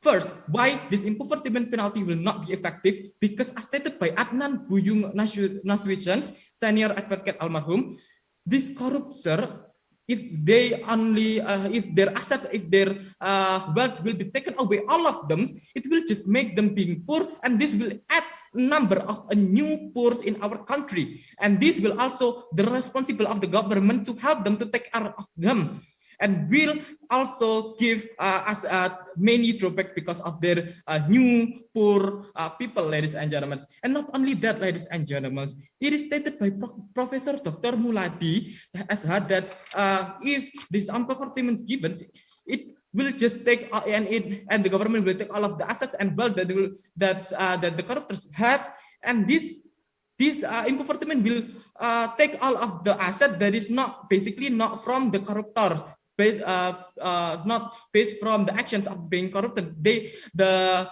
wealth and their wealth and the asset that is already gained by them personally, from their peers, will be taken away. This also cannot be effective at all. And not only that, ladies and gentlemen, these actions, once again, we would like to emphasize that the actions is not only affected by one or two people. This mega corruption is not only affected by one or two people, but also society of our nations, ladies and gentlemen. If the loss of the value previous case is small and the scope of the disaster is also small, then it is justifiable to not given a death penalty. But now, if it is decided like that, ladies and gentlemen, where is the 7 minutes has passed. You may stop your speech. That we should impose The Prime Minister spent 7 minutes. The Prime Minister spent 7 minutes. Then, to start the case from the opposition team, please welcome the opposition leader from EIA and Kediri. Time and place is yours.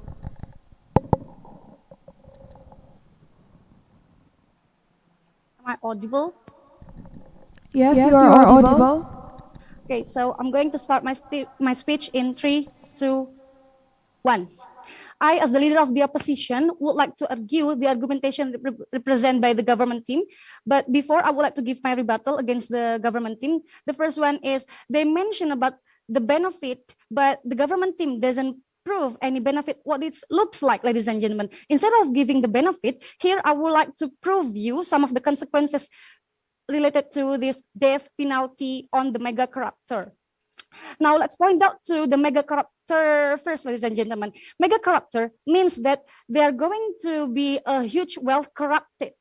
Here we see that mega corruption will lose our wealth in our country, but then if we give the death penalty into the corruptor, means that we're going to suffer about the financial loss, because we have to think about what is going to be the solution, the next solution, ladies and gentlemen, because we see that giving the death penalty to the corruptor doesn't make any sense, ladies and gentlemen. In the name of the human right, we should give a chance to people who do a mistake, ladies and gentlemen.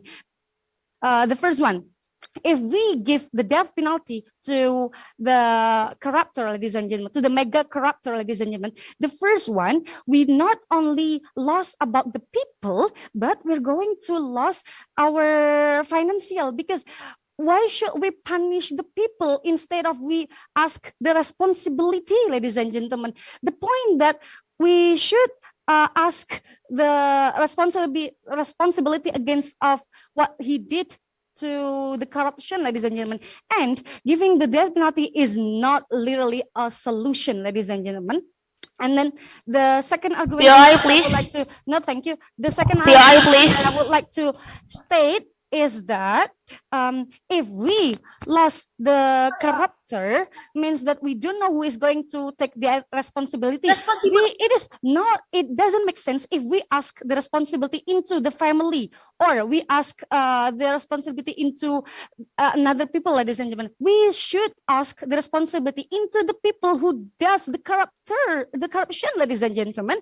And then now let's give, I would like to state my solution against the given motion that the government should impose the death penalty on the mega corruptor. So here is the solution if we don't give the death penalty. The first one, we live in Indonesia, and our nation has a wise punishment already against to the corruption, ladies and gentlemen. We see that our nation has like a private prison in Nusa Kambangan. We see that the Nusa Kambangan, it is not only giving the giving the punishment into the corruption, but they help the people. They help the corruptor or anyone who does the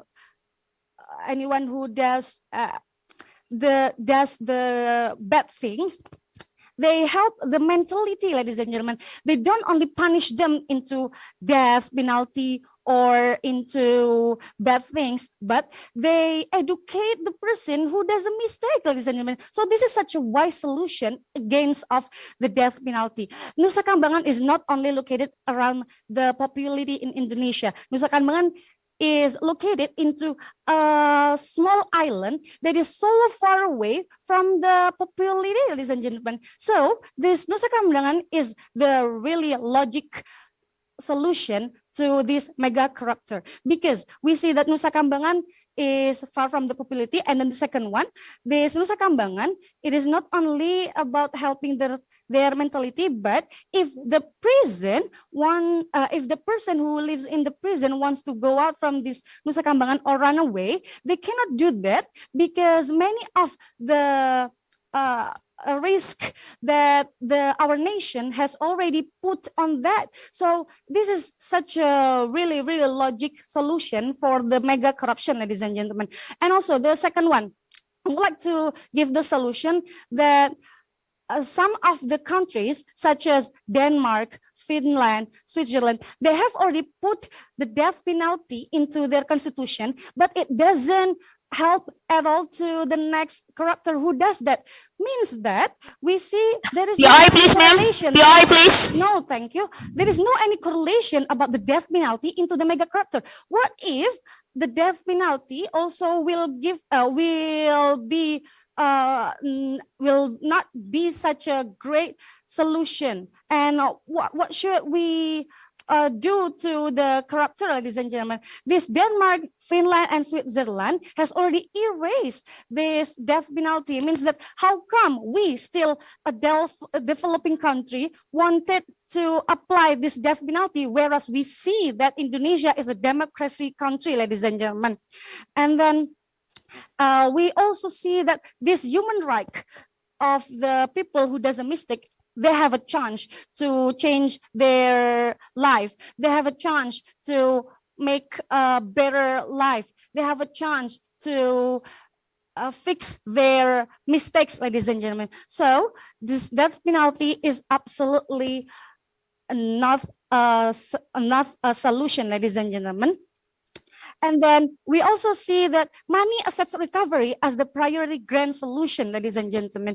If the corruption is stealing money, so we need to recover the problem of the financial, not giving them the death penalty, ladies and gentlemen. So therefore, we as the opposition team absolutely disagree to the given motion that the government should impose the death penalty on the mega corruptor. Thank you.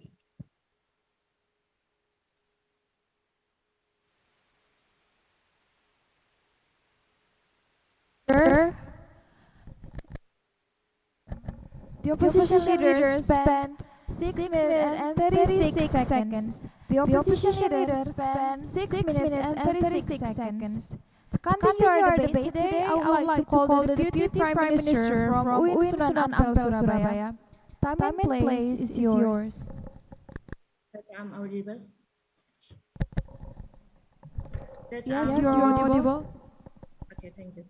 Okay, thank you for the moderator to have me to time today to speak. And first, I want to rebuttal about the opening opposition says about before the region law Indonesia about dead people punishment not such at all, I think, and about example security and other country and benefits about that. And I'm gonna answer it in one data is from Irvino Rangkuti alias Syahrin from University Sumatera Utara about that criminal sanction for personnel of corruption in Indonesia and the application of capital punishment. Maybe ladies and gentlemen know about this and some not know about this, and I'm gonna replace it. The application of capital punishment, if itself has been regulated in Indonesia as contained in the law Article 2, Paragraph 2 of corruption, are concerned the eradication of corruption crimes, ladies and gentlemen. And according to Remley Asasmita, it was argued that the death penalty for corruption was effectually implemented in the People's Republic of China. Is example for other country that the opposition not say it,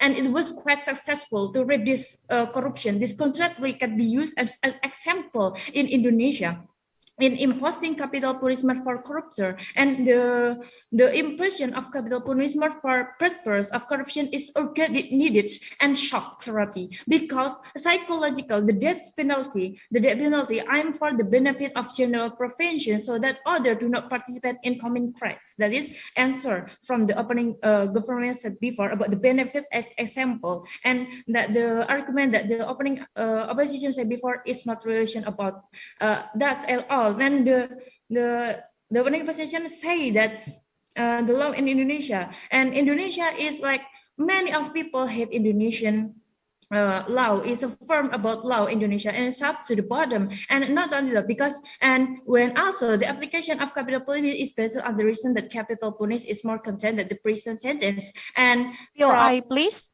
No, thank you. And well, the majority of the Indonesia people in favor of death penalty, their support fan in decline as they learn more about the scope of judicial killing, or as shown with the specific circumstances as unfair trials. About the public opinion, this is from the research by Oxford University, whose results were released on Wednesday. There are currently more than 50 deaths room in Indonesia with conflict rating and accounting about 60%. And the research highlighted that the public records knowledge about the death penalty. Only 2% considered themselves very well informed, and only 4% said that they were very concerned about the issue. And in front of 158 responded, and 99% is that favor retention of the death penalty, although only 35% of strongly favor retention. However, and present with the realistic scenario and the application of the death penalty, there was dramatic decline and the public support of retention, according to the Professor Caroline Hawley of Oxford University and the death penalty research units. And of those, ladies and gentlemen, of those who have intensely support retention, 700 changed their mind when they showed a variety of specific circumstances where the death penalty could be applied. Ladies and gentlemen, I gonna be reply again. Of those who have intelligent support retention, the corruptor now about the death penalty, 700. This is from research from Corinne Hawley of Oxford University. The circumstances about the death penalty will be changed their mind to corruption, and more think more about that. And up to half the death penalty support agreed to change their mind under certain circumstances. The death penalty was applied unfairly. 47% of the conferences occur, and that's benefit so strong, and we can use that. There was not the 10 effect is just around 38%, and registered reader show support for applicant 37%. And the research was concluded in 2019 to 2020 is a partnership with the University of Indonesia, ladies and gentlemen, and law firm LBH Citizen, which provide from Bono Legal Service. This opinion is firmest initial from the public where contrast to those of the scholar opinion farmers. A group of 40 selected respondents considered influencing that the death penalty is have to apply in Indonesia from the mega corruption. And well, 33% of opinion leader in Indonesia and agree about that.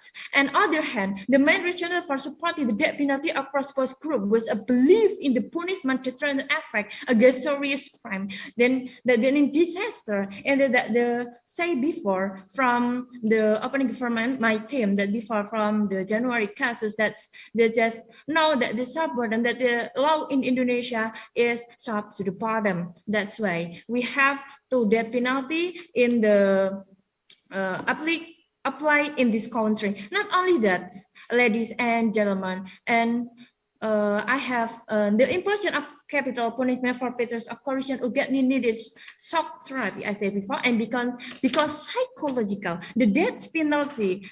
I'm to debate financial general professor so that others do not participate in committed crime. Also, the application of capital punishment is based on the reason that capital punishment is more curtailed than the prison sentence, because the prison sentence is often followed by running away, forgiveness, or because of the release. When compared from economic standpoint, basically, the more efficient when compared to life improvement, ladies and gentlemen.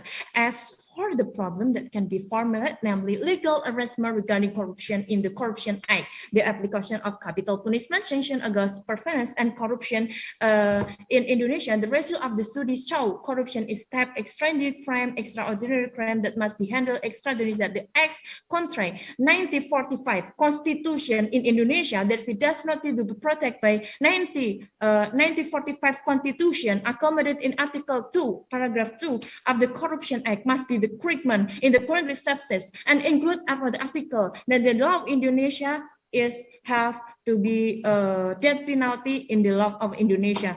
Ladies and gentlemen, I want to the weird thing about that the mega corruptor think about our human right. Many people dead every day. We cannot about that. It's about human right. Maybe if they are not corruption, we can save 1 or 2 people in this country. And there's something about not to be whole that they are just think about themselves. 7 minutes has passed. You may stop your speech. Thank you for the Deputy Prime Minister. The Deputy Prime Minister spent 7 minutes. The Deputy Prime Minister spent 7 minutes. Thank you for the opening government, ladies and gentlemen, and the honorable educators.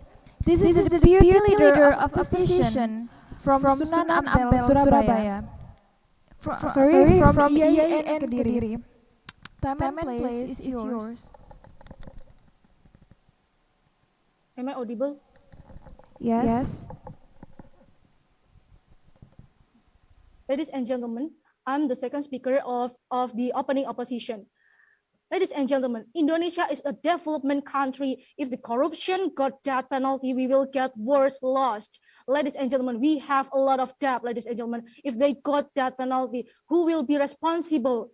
And money assets recover as the priority grand solution. So for the corruptor, they have to responsible by giving the financial solution, by giving the money back to the country. If they got that penalty, ladies and gentlemen, it is not a solution.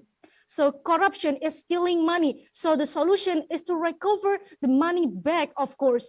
Why should we give a penalty by giving that penalty to the corruptor?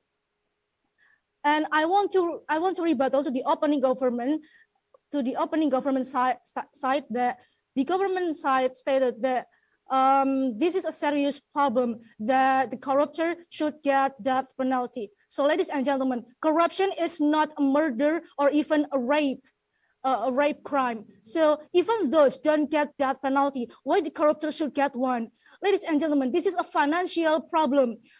So the solution is all about financial. If the corruptor is dead, it impacts all aspects, not only the financial. So we have to make, no, thank you. So we have to make a solution in financial side.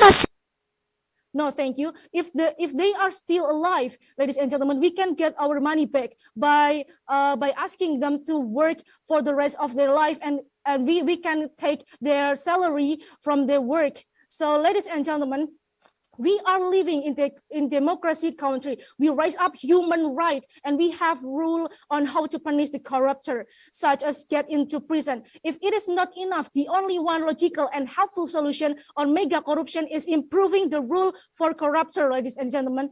By giving that penalty means we are not considering the long-term effect of our country. For instance, we can give the punishment, quote unquote punishment, by asking them to work for the rest of their life and taking their salary to recover what they did.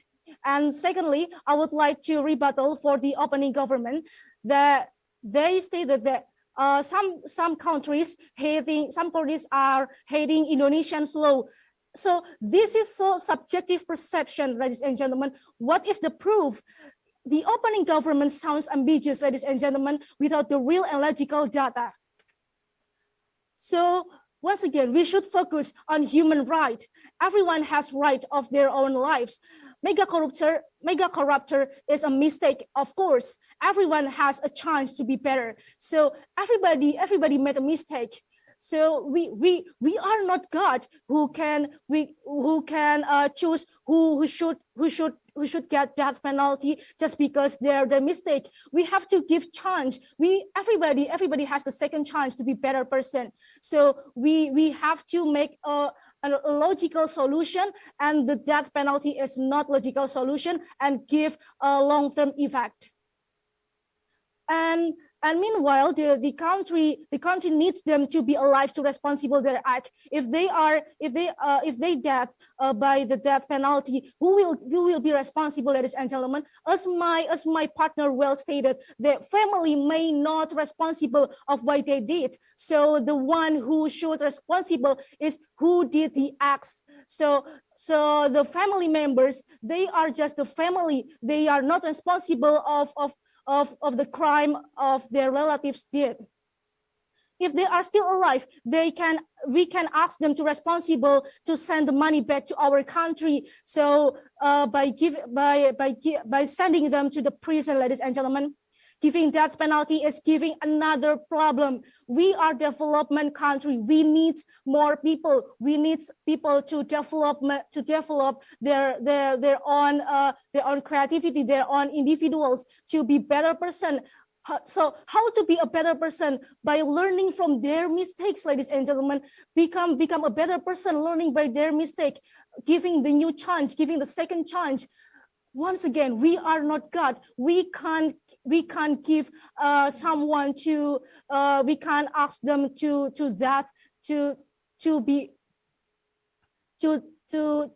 by giving them the death penalty, ladies and gentlemen.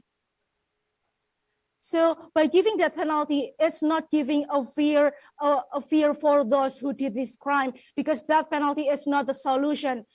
And the sustainable will be not balanced in economic system, especially it is mega corruptor, ladies and gentlemen. So we should focus in financial impact. So we have to get solution in financial impacts only, because this is the mega corruptor. Someone is stealing our money, so he or she should get back our money, should get our money back to our country. Even for those who did pedophilia, they didn't get any death penalty. Why? Actually, they did the greatest mistake, ladies and gentlemen. They did violence to our young generation who will continue our country. Why they just get into prison? And no, thank you. Please, ma'am. No, thank you. So why for the corruptor they should get that penalty, ladies and gentlemen? They are just stealing money, stealing money. So the one and only solution and logical solution is by giving back our money to our country, not giving death penalty. In Denmark, Finland, and Switzerland, they delayed death penalty because everyone is protected by human rights. So we are, as development country, we are living in Indonesia as democracy country. We should rise up our human rights rule. And we should consider how we suffer the financial loss if if they got that penalty, ladies and gentlemen, they won't be responsible of their act. So I would like to sum up that penalty is not a logical solution. So thank you. I close the case. Thank you. Okay. The Deputy Leader of Opposition spent 6 minutes and 56 seconds. The Deputy Leader of Opposition spent 6 minutes and 56 seconds. Thank you, the opening opposition. Now please welcome from the closing side of the House, the Member of Government from UIN AR-RANIRY Banda Aceh.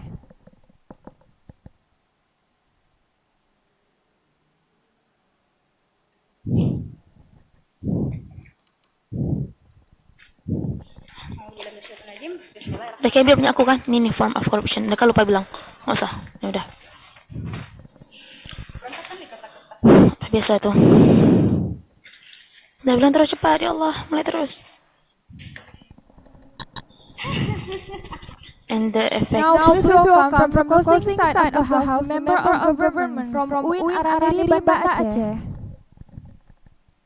The penalty and the effect. Kok warna pink kayak itu ya? UIN AR-RANIRY Banda Aceh, time and place is yours. Am I audible? Yes, you are. Guys, before I tell you our argument, I would like to tell you the rebuttal for the opposition team. Here, when they talk about German, they don't see yet what is the progress of the German. They don't see what's the progress inside. They just see that if it is not effective. Let me tell you, the progress in German, when they adopt that penalty, it progressed until 30% in 3 years. They can decrease the corruption in 3 years. And this is why we believe that penalty is the best solution. And then when they talk about Nusa Tambangan, let me tell you, they do not explain you what is inside the Nusa Tambangan. Because inside of Nusa Tambangan, we call that as the glory prison. Why we call that as the glory prison? Because inside of there, they sit on the spring bed. Inside of there, they find the Wi-Fi. They facilitate the corruptor with the computer, with the Wi-Fi, with the handphone, and they take back under the shower. How about other prison in Aceh or in another place, like for the people who just only steal one banana or we just only steal one grape or other? And this is do not justice in this world, ladies and gentlemen. Then when they talk about corruption is financial problem, and the corruption is financial problem, and is do not suitable if we give them the death penalty. Let me tell you, because they do the corruption and it bring us the bad impact and the big impact for the whole world. Of course, we should give them the death penalty. Then, when you talk about human rights, of course, what we mean of human rights, that means is do not adopt yet here in Indonesia. And here come the debate because we want to give solution. And the solution what we give, of course, is do not apply yet. Therefore, sometimes it will be not suitable with human rights. But here, we want to build the best way to human rights, which means we will allow the death penalty here in Indonesia. And here, ladies and gentlemen, here, what we mean, here come to the debate.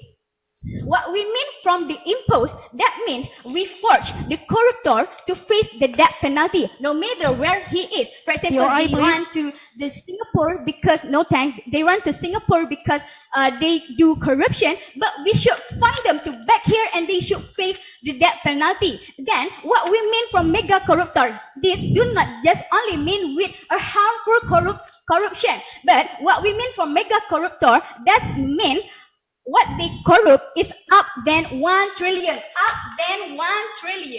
under 1 trillion is do not include. So what we discuss here is just only the corruption up than 1 trillion.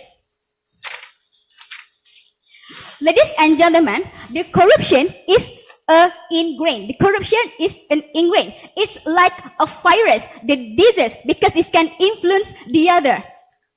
what they do is a fatal mistake. So here, because the corruption itself, it can harm from the nation, the society, the economic, and the politics. It can harm from that all.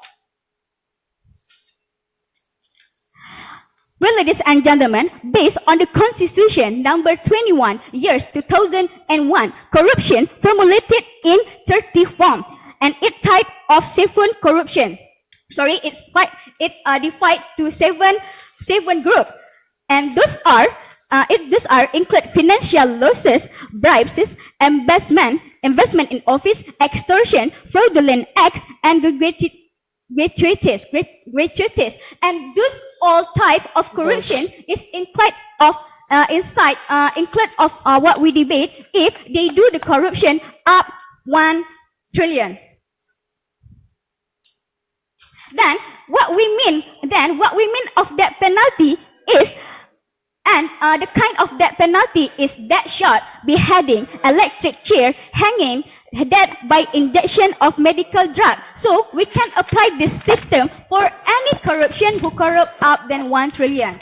This is the clear debate. Then here, the country that which applied that penalty is China, North Korea, Iraq, Iran, Thailand, Vietnam, Myanmar, and Morocco. And let's see with this country, the corruption is more or less, they can decrease the corruption. And let's see what happened in Germany. It can rank from 100%, it can decrease to 42%. And also the other country, the corruption can be decreased. So therefore, let's follow them, because what we apply now in Indonesia is do not suitable, and we should find the new solution to make Indonesia better. Okay, here come to my finds that the death penalty is to give the deterrent effect. Death penalty is to give deterrent effect, because now what actually happened in Indonesia, when we put them come to the jail, they come to the prison, what actually happened, there is no deterrent effect. They can do anything else what they want to do. Like, let's see what happened, like Setia Novianto. He corrupt around 2.3 trillion, and it is a mega corruption. And when the Setnov that put in Nusa Kambangan, at the time he can get out, he come to overseas to Singapore, he can go to overseas to the Singapore, to the Vietnam, and also to other country. The point, he is in Nusa Kambangan, so how can he can come to overseas, he come to abroad, and that's mean is Indonesia. So therefore we say that Indonesia is lack of the system. Therefore, we need to build new system, because when we apply that penalty, that means no one can avoid that penalty. And another reason is what we want to show to the other corruptor is to avoid the corruptor, to avoid the corruption, because it's really dangerous. What the dangerous bring is do the country will also account for the social, the economic, and also other. I close the place. Assalamualaikum warahmatullahi wabarakatuh. The member of government spent 7 minutes. The member of government spent 7 minutes. To continue the debate, I'll yield the floor to the member of opposition from EIA and Kerinci. Time and place is yours. Excuse me, my sound is audible? Yes. Thank you. Okay, first, Assalamualaikum warahmatullahi wabarakatuh. Waalaikumsalam warahmatullahi wabarakatuh. First of all, let me say thank you so much for our adjudicators who give me a chance to speak. In our motion today is the government should impose that penalty on mega corruptor. I'm from the member of the opposition is not really agree with this motion, because first let me say about the something that I think is not really good option. If we just choose about death penalty for a mega corruptor. First, about the government.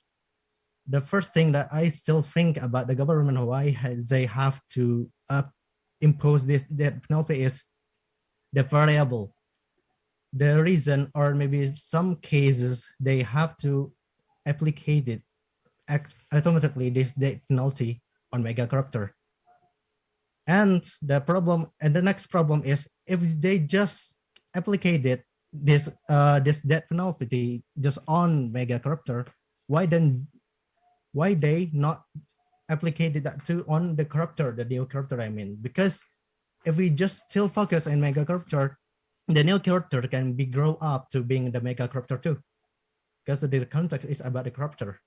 And then impose it mean that that force out the system or the regulation to directly applicated this system. So, and then why this death penalty is not really suitable, especially in Indonesia, because my opening opposition told that we are the democratic country. So this means we have a human right equality here.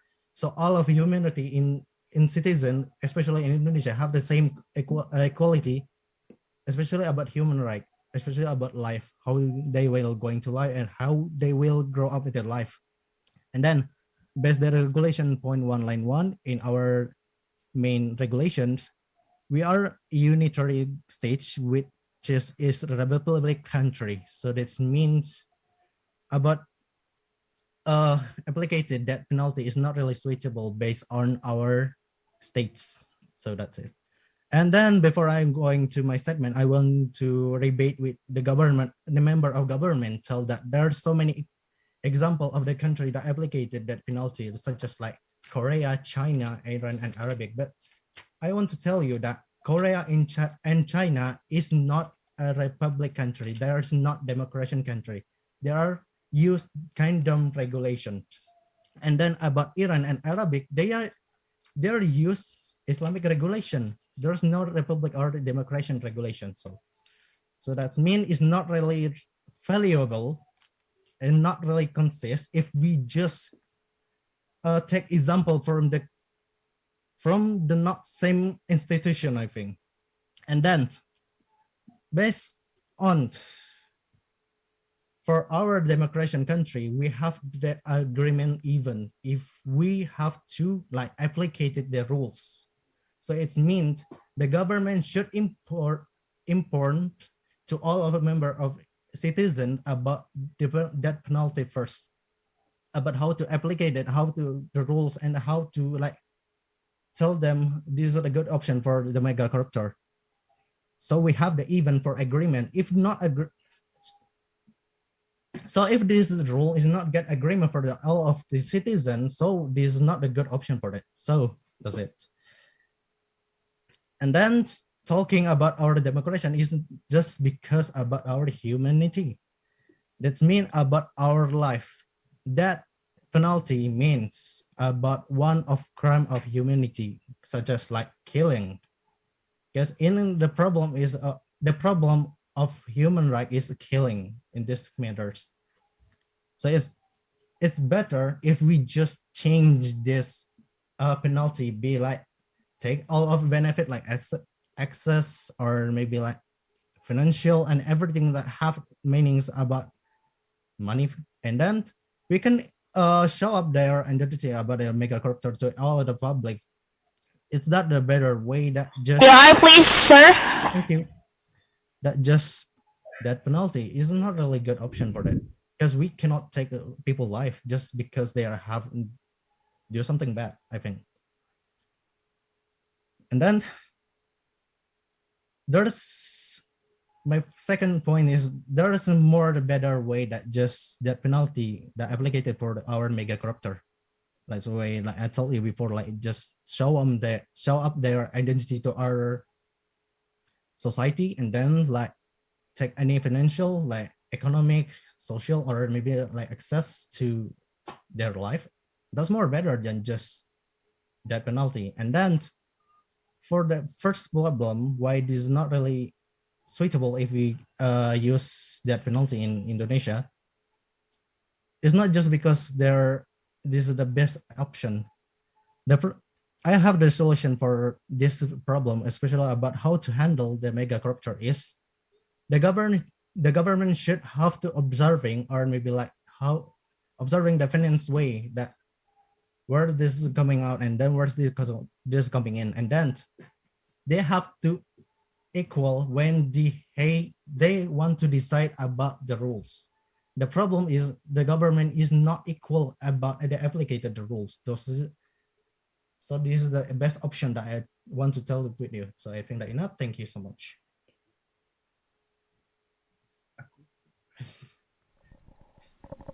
Thank you, Yai and Krinci. The member of opposition spent 6 minutes and 11 seconds.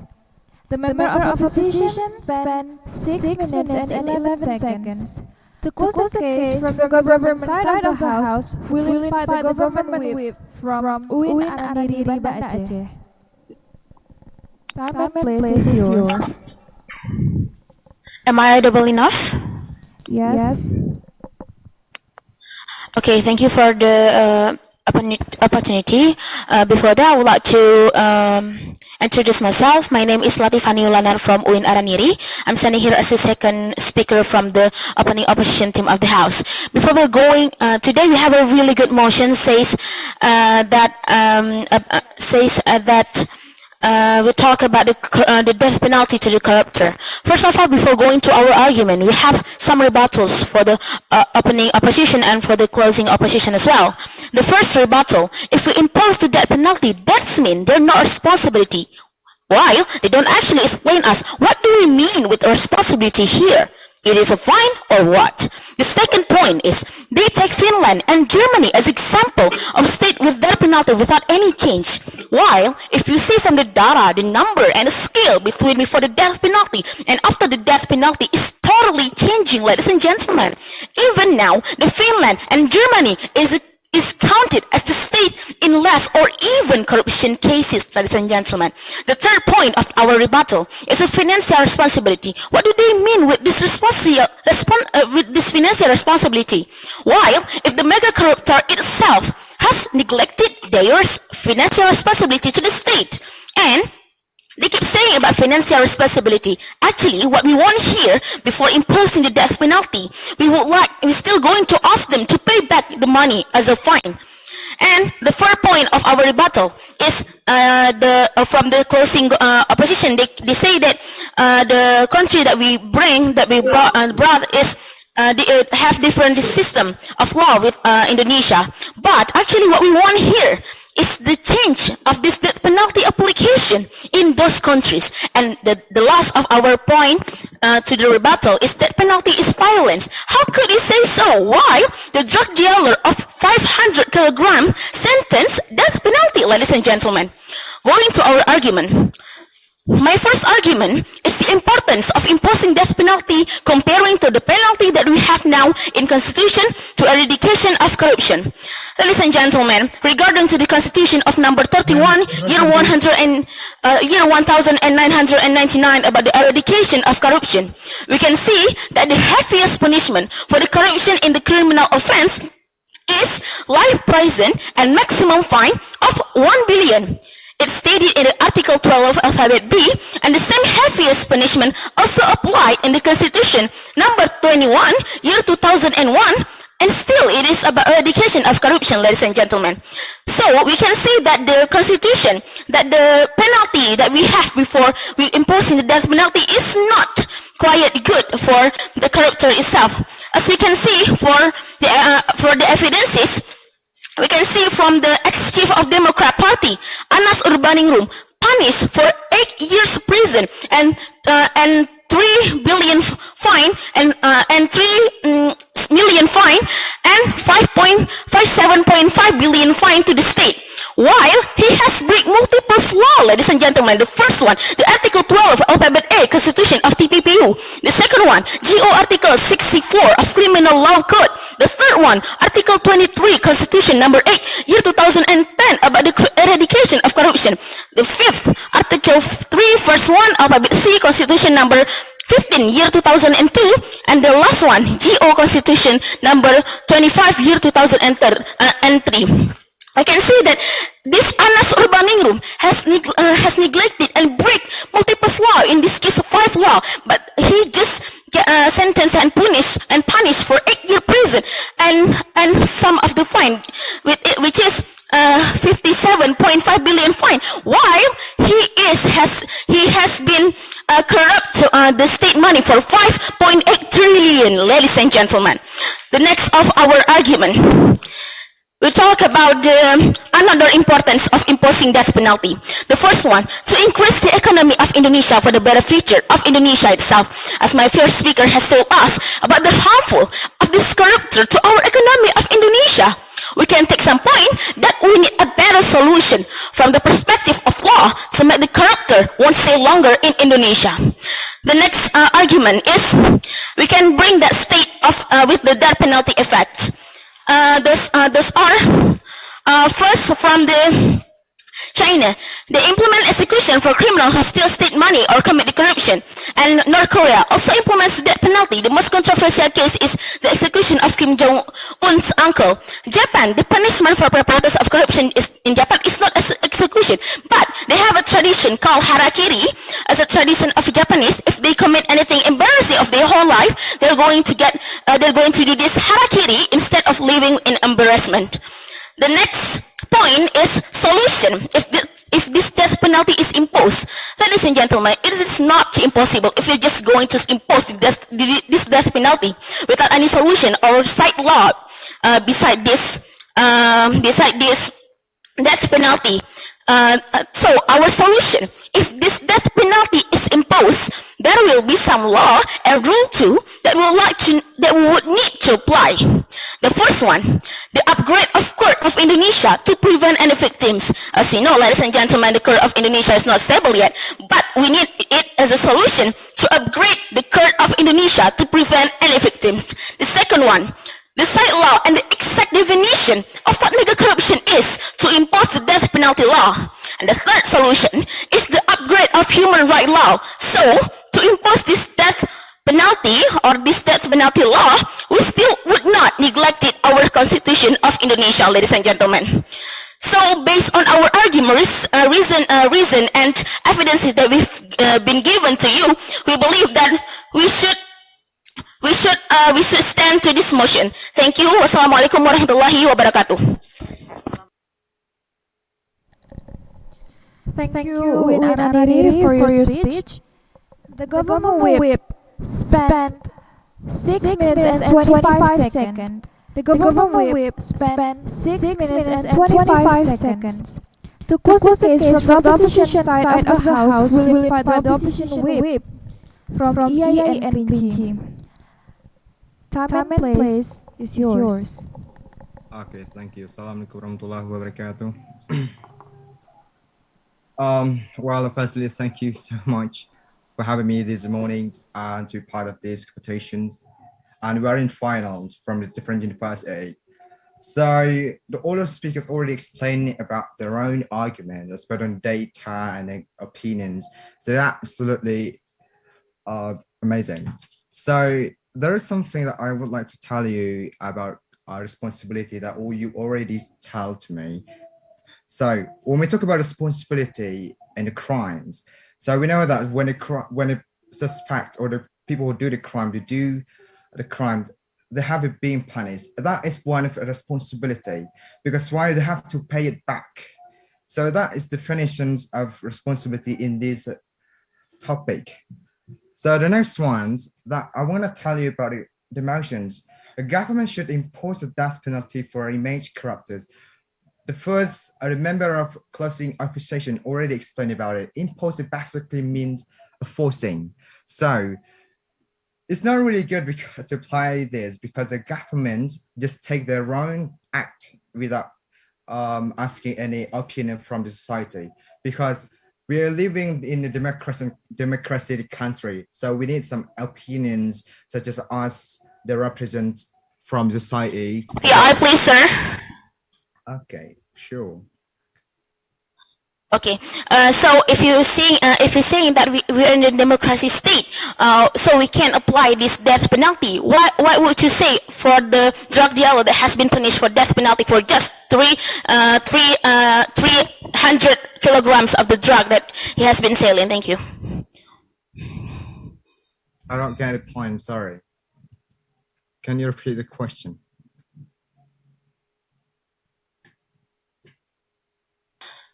So my point is, if you say, can I? Yeah. If you're saying that this death penalty can be applied because our democracy system in this state, so what would you say that in the drug dealer that has been punished for death penalty for only just 300 kilograms of the drug that he has been selling, and he has been sentenced for death penalty? Thank you.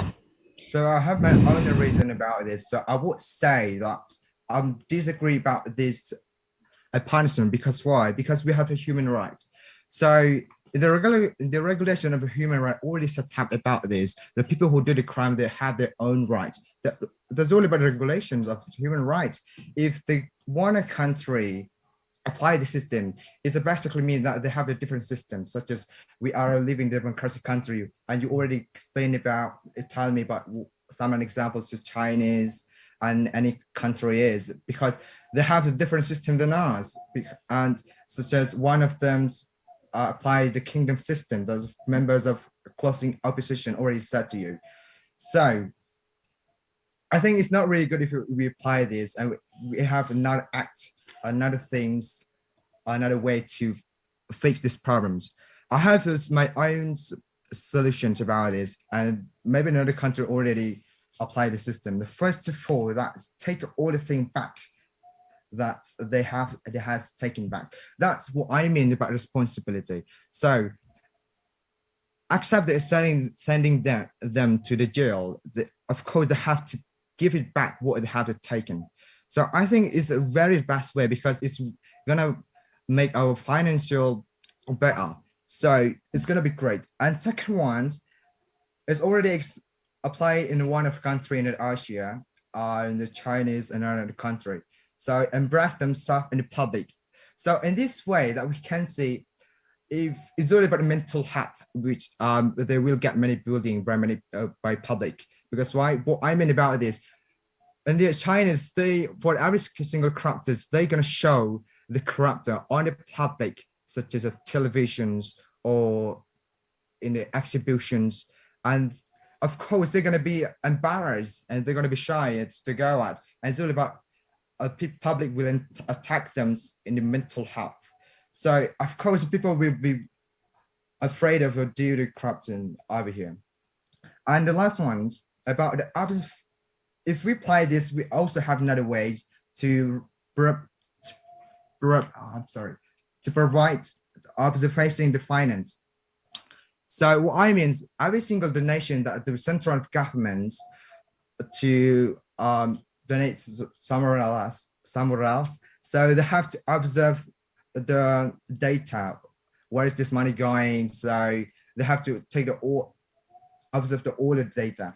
So I totally disagree about this motion today, because I just focus on about human rights, because it's not really good for every single person. Even the people who do the crimes, they have their own rights. They have their own right to live in this world. So only that I can say this morning. Thank you so much.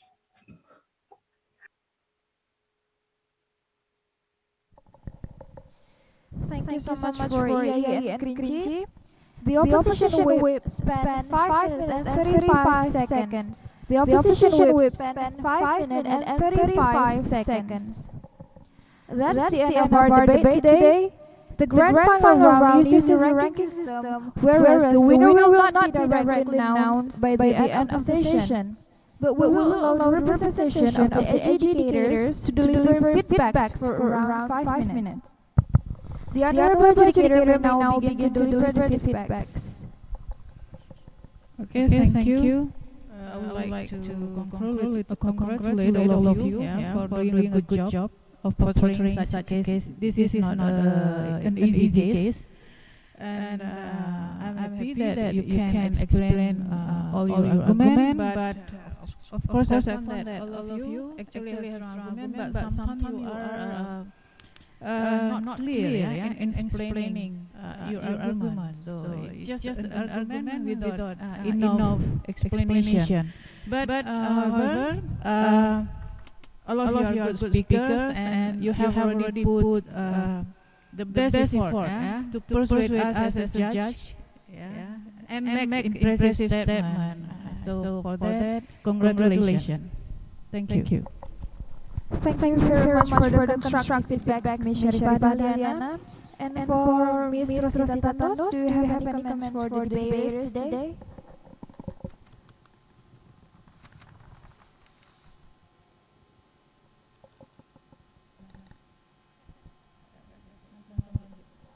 And for Mr. Henry Iwansha, do you have anything to say for the debaters today? Okay, thank you very much.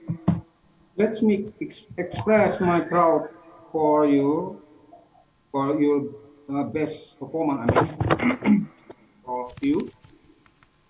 It impressed me that you have done many things to prepare for this competition. And then if I have to give you any feedback or suggestions, okay, there are a few things that I can tell you. First, please pay attention to the time management. Try organize your speech in allotted time. Second, pay attention to your eyes contact too. Okay, try your best to focus on your camera and spend less time to your note. Okay, and the last one for POI.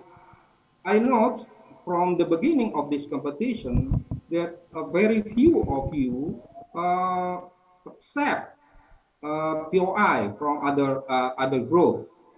Many of you just say no thank, no thank. It's quite good actually. Okay, you have to give a lot of time for them to express what they want to ask you. So it's quite preferable in debate. Okay, so do not just thinking about, well, this is will interrupt. This is interruption will interrupt my concentration, something like that. Okay, so it is not true. Okay, I think that's all. Ms. Moderator, thank you for all, and good luck and best perform for you. Thank you. Thank you very much for the great suggestions, Mr. Henry Iwansha. Now that we've reached the end of the last session, would like to thank the honorable educators, debaters, and audience. Thank you very much for attending this session. You may leave the room now. Thank you. Wassalamualaikum warahmatullahi wabarakatuh.